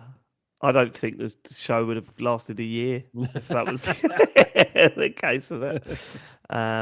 Lack of entertainment from the main host. Lack of admin, no Patreon, no. Yeah. Well, no, I don't think there no glue would be all holding that it stuff, together. Matt. Yeah. The problem is it would be full of typos. People go, what the fuck is this show called? Oh yeah, sorry, I auto-corrected. I don't think it would be quite as successful. It is weird how we didn't really discuss what sort of roles we would fall into. It just sort of happened. And it did change, didn't it, right? Yes. What was the original? I did the news. You were doing the right? news, but then James said he felt bad because he did nothing.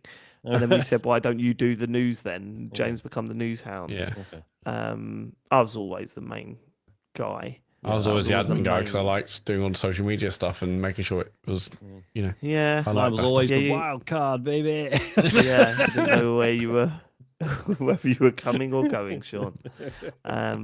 Switching up roles. I don't know. I still think letting James record edit a pod might be. I mean, that in 10 years he just hasn't decided to learn to edit a pod. That still blows my mind. But when he did give the bonus show a go that we gave him to edit, we fucked with him as much as humanly possible. So I don't blame him for that.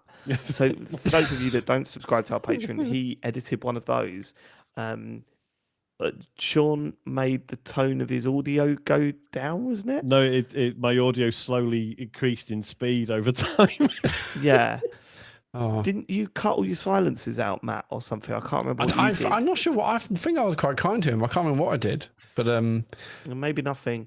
And then my one, I really pitched it up and made it like a really like peaking all the way through. Yeah. But also, I would mute the mic on the call and say "fuck you, fuck off," like. And then so we'd pick up on my local recording but not on the actual call, and he edited it together, and it was a fucking he had a meltdown over that. It took him 2 days of non-stop editing. It would take all of us 2 days to try and get that in any kind of working order. It wasn't the full Patreon episode, was it? It was like a 10-minute bit at the end we did. Yeah. Was it? Leave it in, yeah, he didn't like it, did he? But yeah, that's why he hasn't edited or shown up for a while. No. We've all found our part of the pod that we're good at, and Yeah. we'll leave it at that. Wouldn't want to change it now. PS1 Hagrid says, congratulations on the 10th anniversary. You all seem so natural at presenting now and giving your honest opinions on things. Do you have any fear or anxiety about doing the podcast and putting yourselves out there? And when did that start to subside for you and feel normal? That is a fucking good question. Because we all did something before this. So it wasn't like we were completely new to it. But then also, Yes. I think in terms of exposure, it's the biggest thing we've done. I think it's but then you were on the radio, Dave. Was that not by default? When we were on Play Radio, that was there was two big moments happen when we were on Play Radio. It was joining Play Radio, and then when we were on the GameSpot podcast promoting JoyPod, and our figures went crazy. We were like top of the charts for like a month, which was wild. I was way more nervous about what we said and what people thought of us back then. Like I'll never forget driving home from the radio station and then loading up the laptop when I got back and just reading every word that was written about us, and like, you know, but I didn't. I would say probably after Charlie was born, and then you realise, there's more important things to worry about than what someone's saying about me on the internet and that sort of stuff. I genuinely don't worry about that stuff anymore. And I get stuff wrong. I say the wrong thing. I've offended people.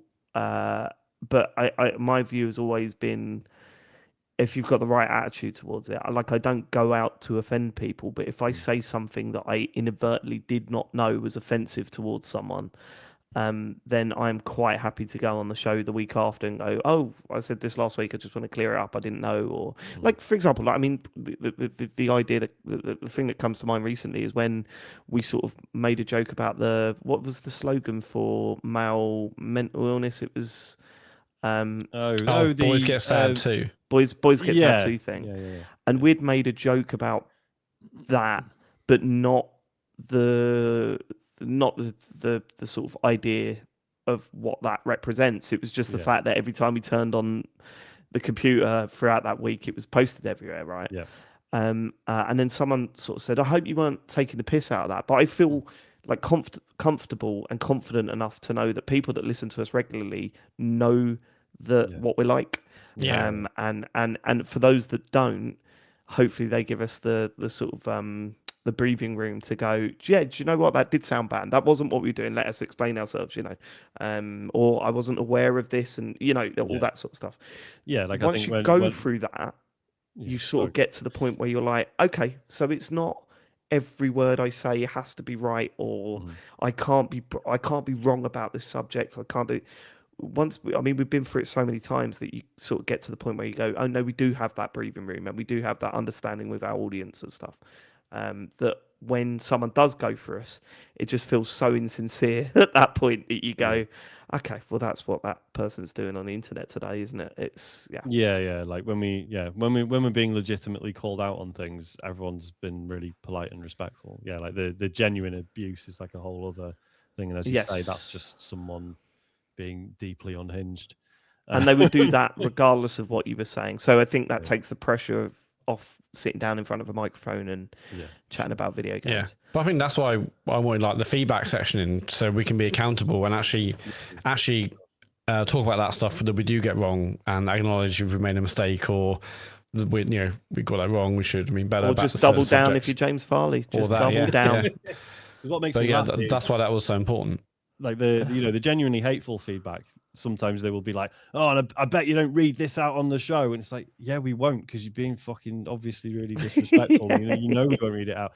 But yeah, and then this, there's this implied like, oh, you won't read this out because it's criticism. Like, no, we read out criticism all the time when we get it. And it's like, to the point where good friends of the show have said, stop reading this stuff out. You don't need to.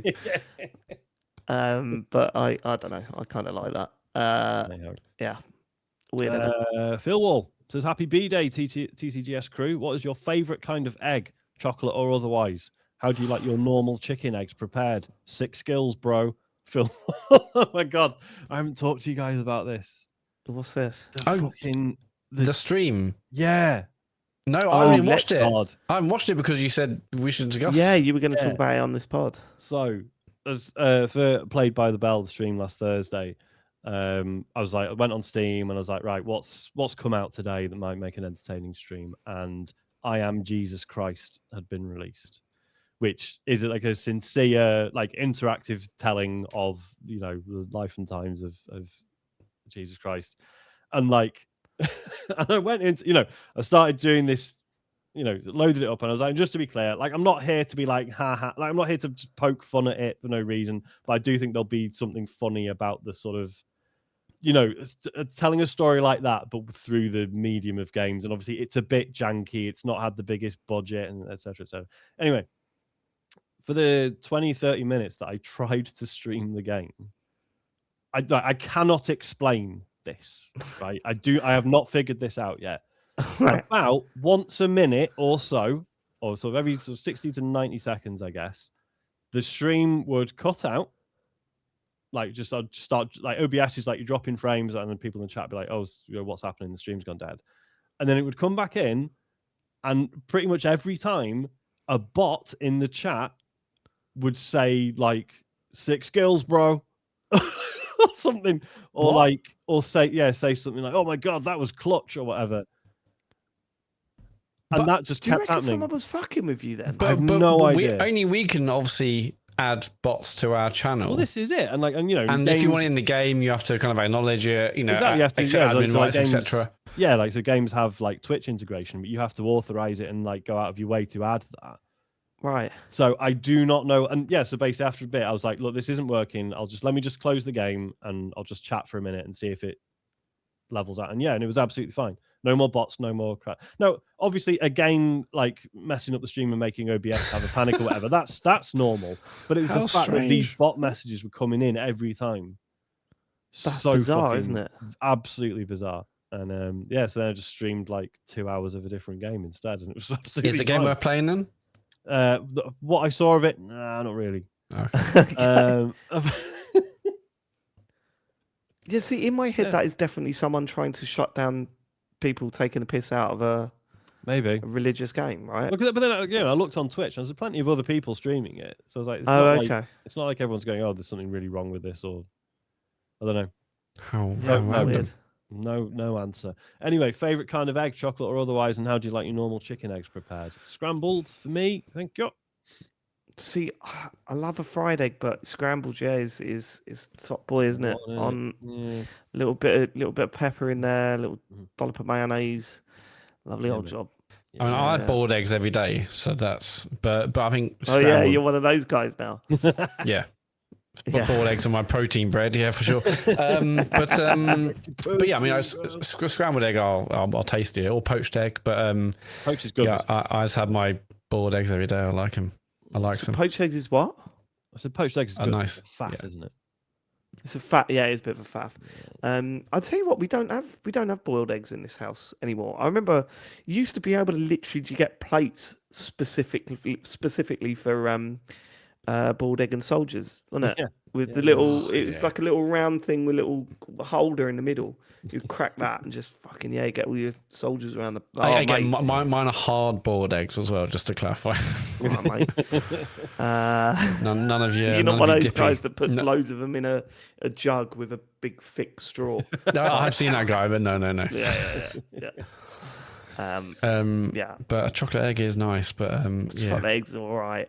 I don't know. I only got one Easter egg this year, and it was the M&M's one. And I've complained about this before, but it is a fake egg, where it's like you get it out of the box and it's actually flat. Like it's like a half egg. Yeah, it's like a half egg that's bit, and you go, come on, mate, come on. Well, I went round to Jill and Eddie's house yesterday, and for Easter lunch, etc. And we do the same thing we do every year. Like Jill's had a tradition where, growing up, they would get the Easter eggs and roll it towards the wall, and I don't know, like it would like it would break, and then that'd be like that's when you can start eating the egg.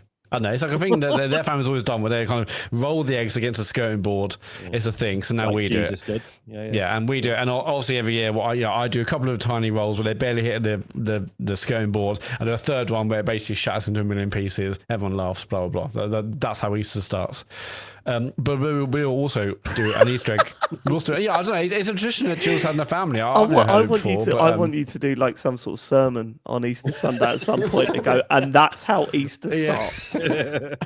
It's just rather than just like taking it out of the packaging and breaking it themselves, and they roll it against a skirting board until it shatters. I like that. Yeah, standard, yeah. And then we do an Easter egg hunt where we get just like little things where it's like the lint ones or we've got smarty ones in this little kind of plastic egg shaped, and every single year one of us hides one of them so well we can find it. And once again yesterday, one of the eggs could not be found. So thankfully, I think we changed it because one year we were just literally putting them in like, as you bought them in the shop and hiding it somewhere. But then when we started losing them because the hiding places got too good, we're like, let's put them in something else. So if and when it gets hot in the later summer months, we still haven't found it, there's not melted chocolate all over the house. But yeah, once again, Elodie hid one, and we're like, where is the egg from? Like, she doesn't know. We couldn't find it. We're tearing the house upside down. That's how Easter goes in that household. I'll be honest, your Easter sounds stressful as fuck. That's good fun. Well, it's what's going. Board yum. Fucking yeah. You a cream egg guy, Matt? Yeah, I love cream egg show. No, I find them a bit sickly these days. Yeah, I haven't had one this year, admittedly, but they are nice. I'll eat one, yeah, for sure. Yeah. Fair enough. All right. The next message comes from Sean. Great name. It says, "Hi guys, happy birthday and thanks for the great content over the years. I'm an old Joypod listener, so I've been listening for almost a tenth of James's life. Wow. The Game of the Year shows brought me back in after a few years of podcast wilderness. I love the format and the politics of it all. My questions would be, what would you guys say is your best Game of the Year show and why? Also, which one would you do over again with hindsight, with more time to settle on the games and any deals being reset, and why? Thanks, guys, especially Carl behind the scenes." Yeah, cheers, Carl. Obviously, I would redo the Red Dead Redemption. Yeah, I think episode. we probably all would probably redo it. No, I want to redo the Disco Elysium and Outer Wilds one. No. Yeah, Disco Elysium would have got further. Yeah, Disco Elysium. Outer Wilds should have got further. Life is Strange 2 shouldn't have won that year. So yeah, that one. I know you think Outer Wilds should have got further. I don't think it would have if we redone that one. Whereas in that same year, it was only me that had. Well, I think even now, with like more of us having played more of it, it definitely deserved a better shot. But I can't see it winning. Yeah. But it's one of those where it's like it deserves a better shot in your opinion, but I don't think if we went back and redid that one tomorrow, it would have got much further. Whereas Disco Elysium in that year would have definitely got much further. If we'd all played probably would have gone on and won it. So you hadn't finished it, or James, or both of you hadn't played it? No, we both played it in February the year after. Yeah, so that probably would have won that year. Yeah, and it was the same with Red Dead. Like James voted against Red Dead Redemption because he hadn't played it. And then I remember him like messaging me early the next year, just got saying to me, "What were we thinking?" And I'm like, I know, dude. I know. Yeah. James, the problem was there, if you're listening, that Matt sort of he controlled you on that one. Yeah. He controlled you. Astro Bot was very good. Another one to redo. It's not that good though. No, it's not as good as Red Dead Redemption 2. But... another one to redo. Was it 2024 when I nominated Cyberpunk? Because I don't think that argument we had served anyone. No, you got very angry. I thought you were on the wind up, and I think if we'd just gone into like, no, he's being sincere, and I know I have sincere points to make, but I just thought it'd be, I don't know. Thought you're on the wind up. Like, oh well, let's just lean into it, and then actually, it's just not. It's not that pleasant to listen to. I don't really say what I meant anyway. I mean, but that's also one of my favorite years ever, because that was when I realized I had the power in the semi-final. When it was like Cyberpunk versus what was that versus? And Dave was like, if you vote this, not to drag it out. The amount of people who are like, Dave was right, Cyberpunk should never have been in it. Still got through 3 fucking rounds. Yeah, but it was used as a tool to beat people with throughout that thing, and that was it. And right at the end, I said, Matt, if you, because you were trying to manipulate the final so that it got like an easy. So you were voting against the clearly better game, so that you had an easier time in the final with a game I can't remember. And I said, "Boy, if you vote for that, then I'm going to vote Cyberpunk in the final." Then, like, I totally helped you. I said, "Fuck it, I don't care." Yeah, so Cyberpunk versus what was it? It wasn't. Okay, I'll never remember now. But what was in the final? That wasn't Death's Door year, was it? That was. Alan Wake 2? No. Oh, maybe I think it was Alan Wake 2. Yeah, Alan Wake 2. Yeah, and I was like, well, I don't think was it. That's what Alan Wake 2 was 2024, wasn't it? Oh, I can't remember. Which was a Cyberpunk year. Oh, yeah. Right. Oh, yeah. And I was like, okay, well, if I vote Cyberpunk win the semi-final, then it's clearly not going to beat an actual genuine 2024 game. And you're like, if you do that, Matt. And I was like, oh, God, do I? And in the end, I kind of relented. But that's one of the best semi-finals I've ever had, because it was like, it suddenly dawned on me that I had this power to actually vote for a game I didn't want. I was like, but we can't seriously take that game, Cyberpunk, all the way to the fucking final. You're like, oh, good. I don't know. I genuinely don't have a favourite one. I think they've all got their moments. I think back to the sort of Night in the Woods. Yeah, Night in the Woods. That's the one I think about the most. If I think about big moments, because that was also quite early on in our kind of gothy shows, and James did me with looking at my Steam numbers, because just to clarify, I was playing it on Steam, I went back to finish it and my saver corrupted or something and I couldn't finish it, and I was like, okay, well what the fuck am I going to do now? That was one of the biggest moments, wasn't it? Early on for sure. But no, they've all got there's all. I think there's something to like about all of them. And you're right, Matt. We sit down sometimes to record those ones and think, how are we ever going to make this as good as the ones we've done before? And this makes us sound arrogant, but it's generally we love those episodes. But somehow something comes out of it that really works. The other moment that I really like was when James spent what was it? It was, I can't remember. It was the 2021. And really, we look back on that and say, well, it should have probably been Animal Crossing. Yeah, because that won that year. And he played that message saying, "Oh, please," like from Rachel, please vote for Animal Crossing. And then it got to his vote, and he voted against Animal Crossing. Like, it was just so James Farley that I loved it. Very, very good. Paul Shin says, congratulations on 10 years of the computer game show. Probably equates to 8.5 years for James, what with all his absences. I was trying to work out how long I've been listening to the show and how I first heard about it. I remember on the last episode of the ONM podcast, when the magazine was cancelled, Joe Screbbles mentioned Midnight Resistance when suggesting other podcasts to listen to, which I transitioned to, and then Sean mentioning the computer game show a few times on that show, which is how I started listening. The internet suggests that Midnight Resistance ended in September 2017, so I guess I've been listening not too long after the start. You've been my regular Wednesday listen for so long now, despite it being the one day when everyone is in the office so that we can interact. But I'm sat there with my headphones on for 2 to 3 hours every week. During the pandemic, Matt's favourite time to be alive, I signed up to your Patreon to get access to the bonus show to listen to while I was stuck at home, and it's always a nice surprise when a new episode of that drops. Anyway, I just wanted to thank you all for a whole decade of content. I've gone back and listened to earlier episodes, and it's wild hearing your initial thoughts about the Switch in hindsight, although also understaffed after the Wii U.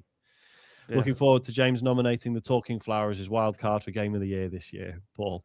Yeah, I remember. I mean, thanks very much, obviously, Paul. That's really nice to read. The James's reaction to the Switch is wild if you go back and listen to it. Like, he seems... No, he seemed genuinely pissed off that the Wii U failed. Like, and so you're all into this idea now, are you? And he kept saying, it was so funny. We kept having these arguments. Why do you like the Switch so much? What does the Switch do that the Wii U doesn't? Not including playing it completely handheld. We were like, well, that's what it does. Yeah. You can't just. That's what it does. And he was really down on it. He was saying that it wouldn't hit I think there was a news story saying that Nintendo needed it to sell 80 million, and he was saying it will get nowhere near that. Yeah, I no think chance. It went on to sell about 130, didn't it? Like, it absolutely smashed that figure. but you know, like I can't just pick on. Just to be clear, I'm not taking the piss out of James here. We have all been very, very wrong about gaming over the years. And when you go back and listen to the earlier episodes, you go, "Fucking hell, what are you talking about?" Yeah, it's those early episodes. Listening to us try and predict what the NX is going to be is quite funny. We've over the years, we've had quite a few people say, "Oh yeah, Joe Scrabble's mentioned you," and that's how they got onto Midres, and then this. And I just think maybe Joe should bear that in mind, how much value that had. You know, Xbox Wire's right there. Would it be that difficult to give us a mention? I don't think it. I think that would be perfectly Joe. fine. Just finally, we don't talk about Xbox in the news, which is never. But yeah, moving on. Kurt Lewin. Yeah. Hi, chaps. A fracture has occurred within the TCGS community, specifically in regards to the Fantasy League.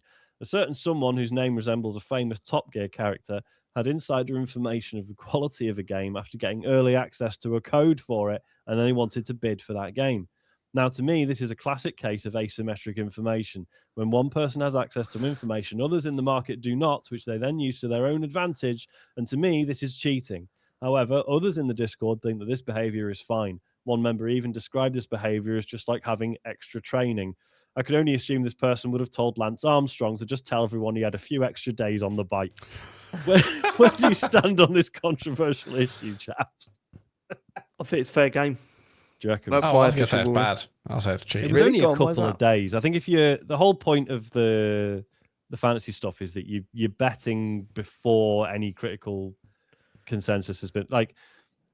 Yeah, like if anyone else wanted to bid on, I think it was it Super Meat Boy 3D? I think 3D, yeah. You should have been betting on that weeks ago if you were going to, right? I think anyone who's waiting that late was probably not betting on it anyway. Is my thinking. Yeah, and it's rare that you play a game and go, "Oh, this is going to be a critical success." Do you know what I mean? Like you're still gambling a little bit. I think it's harsh to say it's cheating. It's a little bit of a grey area. Yeah, I don't think it's more in of a the grey spirit of area the than when game. Sean was secretly bidding for games when we weren't looking last year. Wasn't secret. It was. You didn't Anyone announce could that you were have doing checked it. They just chose not to, and that's not. We just on had me. to check manually every single day for the year. I mean, I was after that happened. I was refreshing every day. I know you were, Matt. But yeah, I think ultimately, loads of people are going to have potentially little advantages that you're never going to know about. So I think it's kind of pointless to I totally see Kurt's point, but I think it's a waste of energy to start worrying about that stuff because, yeah, it's a critic league about video games. It's probably not the end of the world, Kurt. Yeah, just like reading previews. Like that's why I booked. That's why I got Clay Obscure last year because I was like read the previews. Like this is the preview coverage is so bloody strong. I'm gonna get it, and so just read more previews. I think is the only advice from a one-time winner. Just a bit of advice there for you. Also, Ben in the chat has pointed out Kurt does work in video games, so. What other? Yeah, he probably has lots of data available to him and different discords. That is a good. Kurt. And he's a stats man, right? He's a dataman. He's dataman. Dataman. He's Kurt Dataman. The next thing comes from Capone Adam. He says, over the past 10 years, TCGS has clearly had a real impact on a lot of listeners' lives, helping them through tough times and offering a bit of escape from what can sometimes feel like a pretty bleak world. I mean, for me personally, it's mainly just something that I listen to whilst doing chores. This isn't something people typically write in about, but your show genuinely adds a little excitement when it comes to those more tedious tasks, whether it's cleaning a bathtub, vacuuming the stairs, or walking in the rain with groceries. So why am I writing in? Of course, to congratulate TCGS, but I do also have a small concern.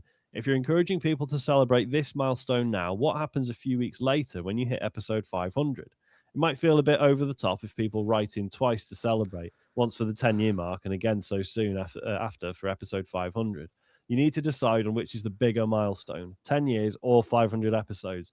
If you go with celebrating 10 years, I just wouldn't acknowledge episode 500 as a special episode. Otherwise, my concern is that you'll end up with 2 very similar episodes close together with a lot of repetition. So maybe in the week leading up to episode 500, remind listeners that you've already celebrated an important milestone very recently and that episode 500 isn't that important. Anyway, it's a great show. Well done. And don't let the lack of any awards get you down. We're all still rooting for you. Why bring that up?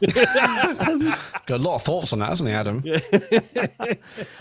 No, we can announce what we are doing for episode 500, right? So, yeah, I mean, technically we are seeing episode 500 as our big milestone, even though, again, technically we've had more than 500 episodes of this podcast, because that doesn't include all the spoiler casts and all that sort of stuff. So. But for TCGS 500, we are going to do much like our Game of the Year show, but instead of games that nominating games, we will be nominating consoles, and we will be deciding what is the greatest video game console of all time. So the week before episode 499, we will be doing the draft as we normally do. We will all pick 4 video games consoles. They will go into the hat, and we will draw them out one by one to face off against each other to find out what the best video game console of all time is. That's how we're celebrating episode 500. But that one we're going to do on video, right? Unlike the previous Scotty shows. I was thinking not. Okay. Doing it on video. I think we should, just to see how it works. It's just I don't know. We'll talk about that off the show. I don't think we should. But mainly because I don't want it spoiled before the actual pod comes out. Right, that's the one. Yeah. Then we're still recording video and not streaming it. Yeah, we could just record a video and then not put that out until Wednesday morning. I suppose we could do that. But it's going to be a long old show. That it is going to be a fucking long show. And yeah, you better believe that it's going to be the Virtual Boy that wins it. Which version? 2026 version. The 2026 version, yeah. So yeah, that's how big episode 500. I thought we'd sort of hinted at that anyway. We had hinted at it. I think basically because obviously we saw it coming that we had this birthday and then episode 500 shortly after, so we sort of figured, well, James isn't going to be here for this, but he will be here for 500. So let's figure out something we can do which is a bit special without him, but then something we need all 4 of us. So yeah, it's gonna be fun. I mean, I'm excited for the tradition of Sean bringing a console no one's even heard of. So what's this? Fucking have to research this one. A wild card is the FM Towns. Yeah. Oh shit! We've got to get hold of one for the week leading up to that episode. Just so we've got stuff to say about it. We've got emulators now. Yeah, I'm quite nervous. There's going to be a lot of prep for this episode. I think it's going to be really interesting because there's so many different ways of looking at it. Like, are we talking about what still holds up, or are we just talking about memories where we were at the time? And just there's so many ways. Are we talking about how good the controllers are, like the actual hardware, everything's how going it to be looks? mentioned. Yeah, I know. It's all going to be covered on episode 500 of the TCGS. Because as we've heard, talking about our Game of the Year shows, they're always really thorough and logical, and so it's just be like that. Just Shields says, evening chat. Can I just before we move on, can I just make a prediction? That'll be the one where James loses his shit the most. Like, he will not be able to, like, James is way into this stuff, right? Yeah. And if someone's going to try and argue that the Master System's better than the DS, he will absolutely lose his shit. I mean, it's going to be glorious. But we'll see. We'll see. There's so many opportunities to fucking get under his skin in that episode. It's going to be class. Yeah, it's going to be an angry one. Just Shield says, evening chaps, happy 10th birthday. Thanks for all the pods. Seeing as I'm on a daily basis crashing out in the Kingdom Come Deliverance 2 Discord channel at the moment, highlighted by my Virtual Boy looking attempt at gaining the horseback, Henry screaming at how hungry he is as I slowly die from food poisoning. My question for you is this: what was your most ridiculous petulant gaming crash out, and how embarrassed were you after it? Cheers, love you, to Shields. Well, we talked about mine last week. Yeah. So that's covered. Move on. Yeah, Sean's is pretty bad. What's my petulant one? It must have been a FIFA at some point, especially the early days. It would definitely be a FIFA one, yeah.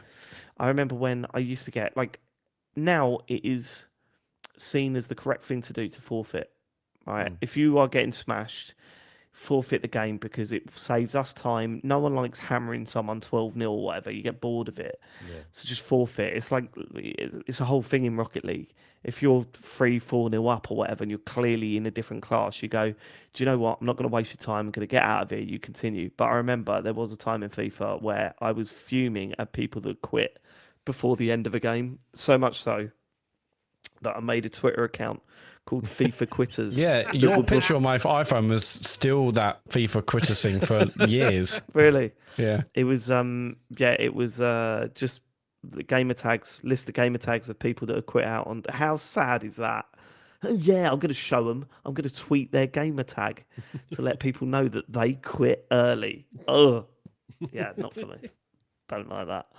I haven't really crashed out. I mean, I get angry myself for like, and unlike what I should do is if I'm struggling with a game, I'll just keep going and going and going and going, forever, which is stupid. I should just take a step back and then come back with, that's why it took me like 3 or 4 streams to do Ornstein and Smo, and in the end I just had to summon, which is fucking embarrassing. I mean, the angriest I remember. It's not embarrassing. Most people summon for that fight. Yeah. The first time. But I wish I couldn't have. I mean, a lot of the Sekiro stream, Bloodborne streams, and Dark Souls streams. There's like, 3 or 4 weeks of like me hitting my head against the wall, whereas I should just, I don't know, done something else with my life. But yeah, I mean, I remember being the angriest ever, like Diddy Kong Racing, and even towards the end of Control.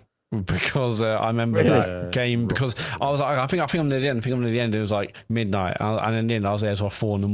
So I was like, I'm really close to the end now. I'm really fucking close. But I was like, the tighter I got, the more struggling with that last bit, and I was like, it's got to end now. Whereas really, I should have just taken a step back and stopped and come back the next day and played it. But when you're right at the end, you're like, I'm just gonna have to keep going with this. I've done that a few times. Yeah, when you're convinced something's about to end, you're like, I'll push through, and then it does either it's really hard or it just doesn't end where you're expecting, but you're still in your head. You're like, no, I was really set on finishing this tonight. But it's a pointless mindset, isn't it? It really is. Yeah, it ruins it for you. Ruins the game. Isn't as fun. Yep. Do you do that thing where you're towards the end of a game, so you bring up a full video game play on YouTube? And then you see, you don't watch what's left. Coming. You just see what you've just done and gone, I've got that much left. Can I do that much tonight? No, maybe not. I've done that a few times. Yeah. With Nail and Pie. Says, what game would you want to play with Bob and Mary Lou from the Necessary Conversation podcast? Would any of you want to do a Necessary Conversation UK with your parents? Oh God, no! Mine would. Are they the parent? Oh yeah, Bob and Mary Lou are the parents. Okay. Yeah. That might even be worse than that one. I've got to tell you, I put my foot down with something this week. Oh, really? I will tell you later. Yeah, and you'll laugh as well. It's very. Look, I'd love to talk about this on the pod, but it's just very not appropriate.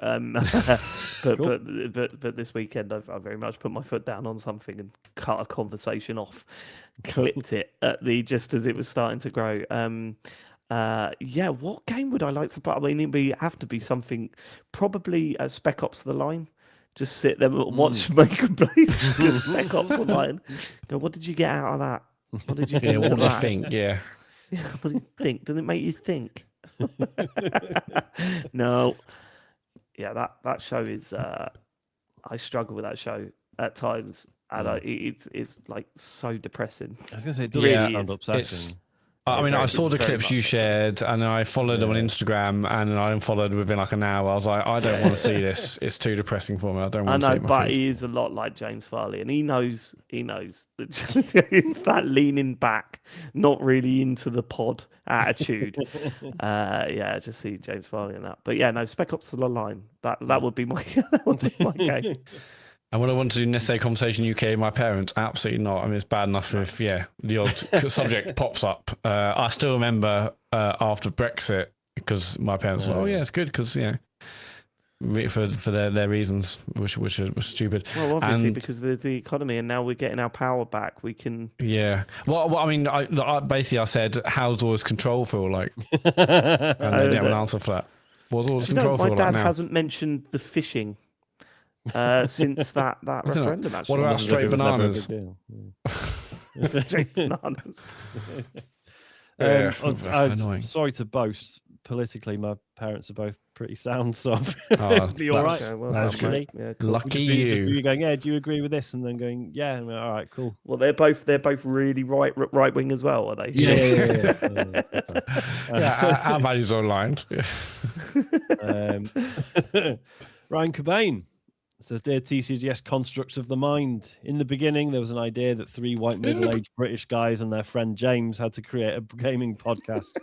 Happy 10th birthday, 10 whole years, nearly 500 official episodes, a slew of Patreon content, massive following, live shows, merch, loyal if a little mental listenership, and a Game of the Year show that has to be heard to be believed. What a legacy so far. Will it last another 10 years? Who knows?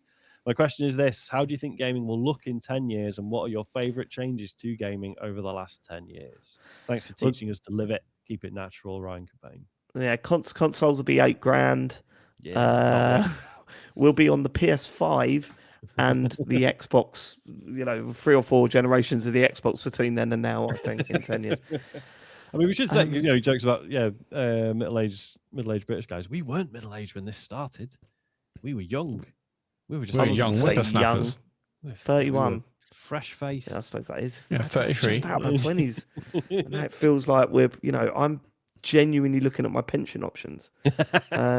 It's wild, isn't it? I have no idea where gaming's going. Honestly, you look at what has happened in the past 10 years, the rise and fall of Game Pass. The what Xbox was 10 years ago to what it is now. The fact that really in those 10 years, Nintendo really haven't changed much. In terms of their approach, the Switch was such a huge success that it feels like they're going to be sort of penned into doing that for the time being. But then remember, when we started, Nintendo were at a low ebb. They really were, yeah. They were struggling. Yeah. The end of the Wii U, that was a bad time. Yeah.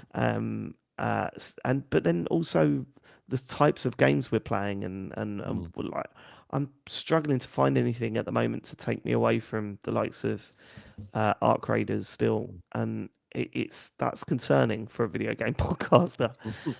Although I do have to talk about Screamer next week. That is I need to get that back as well. That is a very in-depth game that I was not expecting from an arcade racer. That has mechanics that kind of blew my mind. But yeah, you need to play through the arcade mode because it explains everything. I went straight, not the arcade mode, the championship mode or whatever they call it, tournament mode. Which is the story mode. Cool. When I went straight into arcade mode, I was like, this is weird, but why am I getting lapped? And then when you play the actual thing that explains how to drive the car, you go, oh, okay. There's a lot going on in that game. I mean, big cop-out answer, but yeah. I wouldn't attempt to say what game is going to be like in 10 years, but that's sort of the point, right? It's why I love the medium so much. It is just constantly surprising to me and interesting, and that's yeah. I just feel like this is such a tough point to answer that question because I don't want us to appear like just grumpy, moany old men, and it was better back in my day, etc. But things don't feel great at the moment, and I'm not scared of the future. I'm sure it'll go on and do good things and stuff. But I'm like, whereas maybe 10 years ago, I'm like, oh man, what's the future gonna be like? Whereas now I'm like, what's the future gonna be like? I don't know. It just feels different. I'm sure it'll be fine, but it just feels like we're in a bit of a low ebb at the moment. Maybe it's all the redundancies, tech, RAM, this Xbox doing nothing. Obviously, Nintendo doing great and Sony doing well. But I don't know. I mean, I feel like the industry will be a lot worse if we don't have Microsoft in it. We need someone pushing Sony and to a lesser extent Nintendo. So hopefully they're still doing things, or they find their mojo that I had in the 360 days. Because 10 years ago, it was. I just checked. It was 3 years into the Xbox One, and we know what that was like. So yeah, I mean, I hopefully it's a lot better than it is now. But maybe in 10 years' time we'll look back and say, man, we didn't know how good we had it. Hopefully that's not the case. Or we could go, that was a very, very shit time for gaming, and thank God we're away from it now. You don't know which way it's going to go. No, of course not. In terms of the best thing that's happened in the past 10 years for gaming, I love the fact that... Go on. I think it's a Switch. Yeah, that's. I up think there. it's like it's. I mean, obviously, kids have been playing games forever, but it feels like so many people, kids and families, stuff are playing. I guess we had the Wii, which did that as well for lots of different age groups. But yeah, like the Switch is just brilliant for everyone. We love it. First time gamers are into it. The fact that you can docked and undocked, and yeah, I think there's just so much joy around the Switch. I think that's like probably that's been the best thing that's happened in the last 10 years in gaming. I think and it's the fact just, that it's prompted so many joy. similar devices as Yeah. well is huge. Yeah, and we've had some of the greatest games of all time, Breath of the Wild and Tears of the Kingdom, I guess, as well. And it just so that's been a real breath of fresh air in the 10 years that has had its low points. But I think that for me is easily the best thing that's happened in the last 10 years. Sorry, See, David. I've got a different answer. I would say cross-platform gaming. Yeah, I love the fact that Harry can play Fortnite with his friends no matter what console they've got it on. Harry and Charlie play Fortnite together. Charlie plays it on the Switch and Harry plays it on his Xbox. That was a huge part of why we got into it as well, because it was suddenly just like, oh well, yeah, fucking anything with a screen in the house, you can pretty much put the game on and play together. And that, I mean, this is not how they would say it, but I think a lot of that came from the Xbox One being so shit that Microsoft had to be extremely consumer friendly, and they were pushing these pro consumer, policies. Of one of which was, hey, cross platform games are everywhere. Everyone should be playing games everywhere. I wonder if we had if Xbox One was wildly successful, and maybe PS4 had sucked, would Sony have done the same thing? We'll never know. But we probably wouldn't have some of these policies or these ways of playing in place now if Microsoft had been smashing it. Were they not felt like they had to react in certain kind of pro-consumer ways? I think in the same way, I don't think we'd have the expectation of backwards compatibility that we do now if it wasn't for that either. No, definitely not. Yeah. But I think cross-platform is just a really important thing that we should, and it's getting better the functionality is getting better with it now. Like before, it was you can technically play with each other, but you'll have to use Skype or Discord or whatever. And it's a bit of a ball. Whereas when Marathon come out, myself, John, and his brother were all playing on different platforms, and it just all worked perfectly. Like there was no problems with it.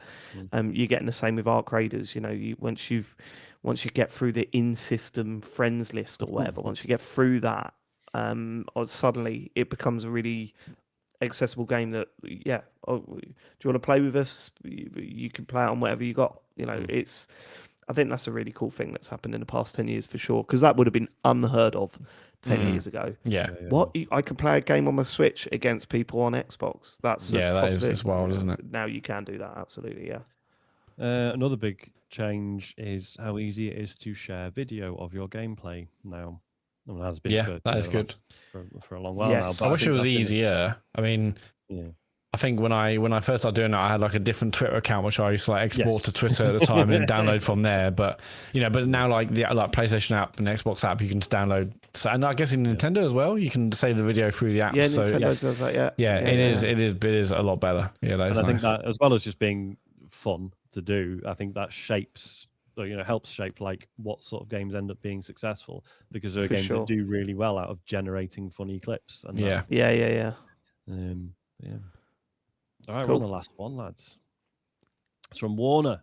It says it's still mad to me that Turners had never heard of the name John Carpenter until he played a video game, and it still sounds like he didn't want to believe that he is a man that exists. Between that and Matt never in his life ever needing to go and pee during the night, what of the other two, okay, just Sean at this time, never done that is part of everyday life?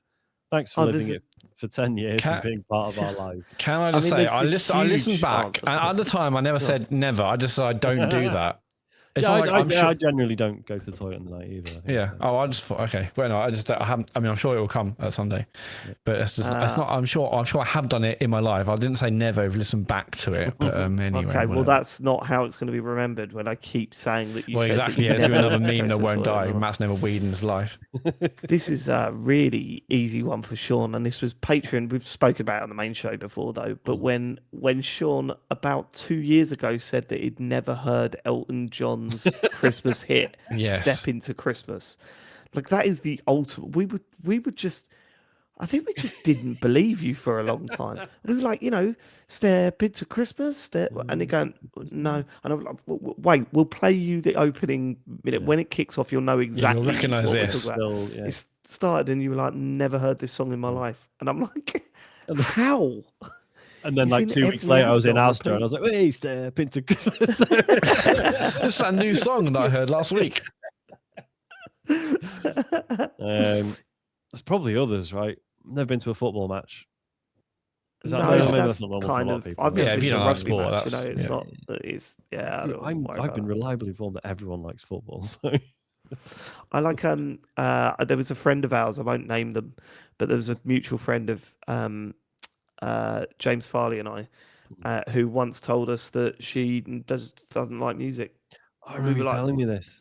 Oh yeah, I remember that. Mean, like what sort of music do you not like? No, I just don't like music at all. I don't listen to any music. I don't like music.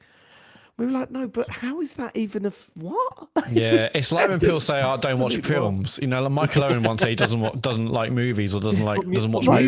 Music has existed for millions of years, like some form of it. It's like one of the things that unifies everyone, right? Yeah, that is for that one scary. Yeah. I can't think of an example for James. We'll have to ask him when he's back on next week. But there's definitely an answer there. There is definitely something just completely off of James's radar that he hasn't got a clue about. Yeah, and that's it. I think that's it, isn't it? Happy birthday. That's our 10. Happy birthday. Yeah, I hope you enjoyed that. Yeah, happy birthday, everyone. Many more. Are you one of those families? We're one of those families. No. Yeah, we always had that. When does that happen in the song? After Hip Hip Hoorays. Happy birthday to you. Many more. Oh, right, when did you do the Hip Hip Hoorays? No, we don't do Hip Hip Hoorays. We're definitely not a Hip Hip Hooray family. No one wants to Hip Hip Hooray. But thank you so much for your support throughout the years. We wouldn't be here 10 years down the line doing what we're doing without having listeners like you, like having the support that we get on Patreon, having our community over there on Discord. Like it's wild to think where the show is now. And we've been doing these. I've been doing these shows with Ian, which still blows my mind, and that's all off of the back of this. But at those shows, we've had lots of people come up to us afterwards and introduce themselves as fans of this podcast, and so it's just always wonderful meeting a TCGS listener and them not being a dick is surprising and wonderful. And they generally aren't, which is cool. No, they're amazing. I mean, the TCGS cons, like such a good thing to host. But even before that, like when we were doing live shows at EGX and Rezzed and totally, yeah. Your support throughout the years has meant everything to us, and to know that there's so many people still on board with what we're doing, we're really proud to have sort of bought all this. I'm massively proud of it. Yeah, what we've done. Yeah, because 10 years is a long time, and sometimes it doesn't feel like 10 years. But then, obviously we've known this is coming up today. I'm like, that's a fucking long time to be doing it pretty much every Monday. For 10 years. Been a big gap, is there? I don't think there's been a big gap at all. I think in the early days we'd have the odd week off, wouldn't we? But that was. I don't think there was. I don't know if we did we? I mean, like the biggest gap I remember is just like January when we're kind of waiting for Jen to come back, and it was like 2 or 3 weeks off sometimes. But generally, I mean, even during COVID, like, so mad. Yeah, well, that was our sanctuary during COVID, to come on here, because fuck me, that was. Not a fun time to be doing. But so we started in 2016. Oh yeah, because that was 20. I don't know. Yeah, no, 2020 was COVID. What do you mean? That's mad as well. That you forget that, like, obviously because this is all recorded and put on the internet, it sort of marks certain milestones. So like I was streaming when we found out that we were going into lockdown, and so that was I think it was like my second Half-Life Alyx stream. A real time capsule. Really? Yeah, and someone in the chat was like, "Oh, lockdown tomorrow," and I was like, "Oh shit!" No, because I'd already been working from home from that, a couple of weeks prior. So I think I kind of we knew it was coming, But it was when the official announcement came through. I was streaming Half-Life Alex. Nushin walking into the bedroom to let you know this like massive thing's taken place, and you've got that headset on, putting your arms like and moving your arms about. And stuff.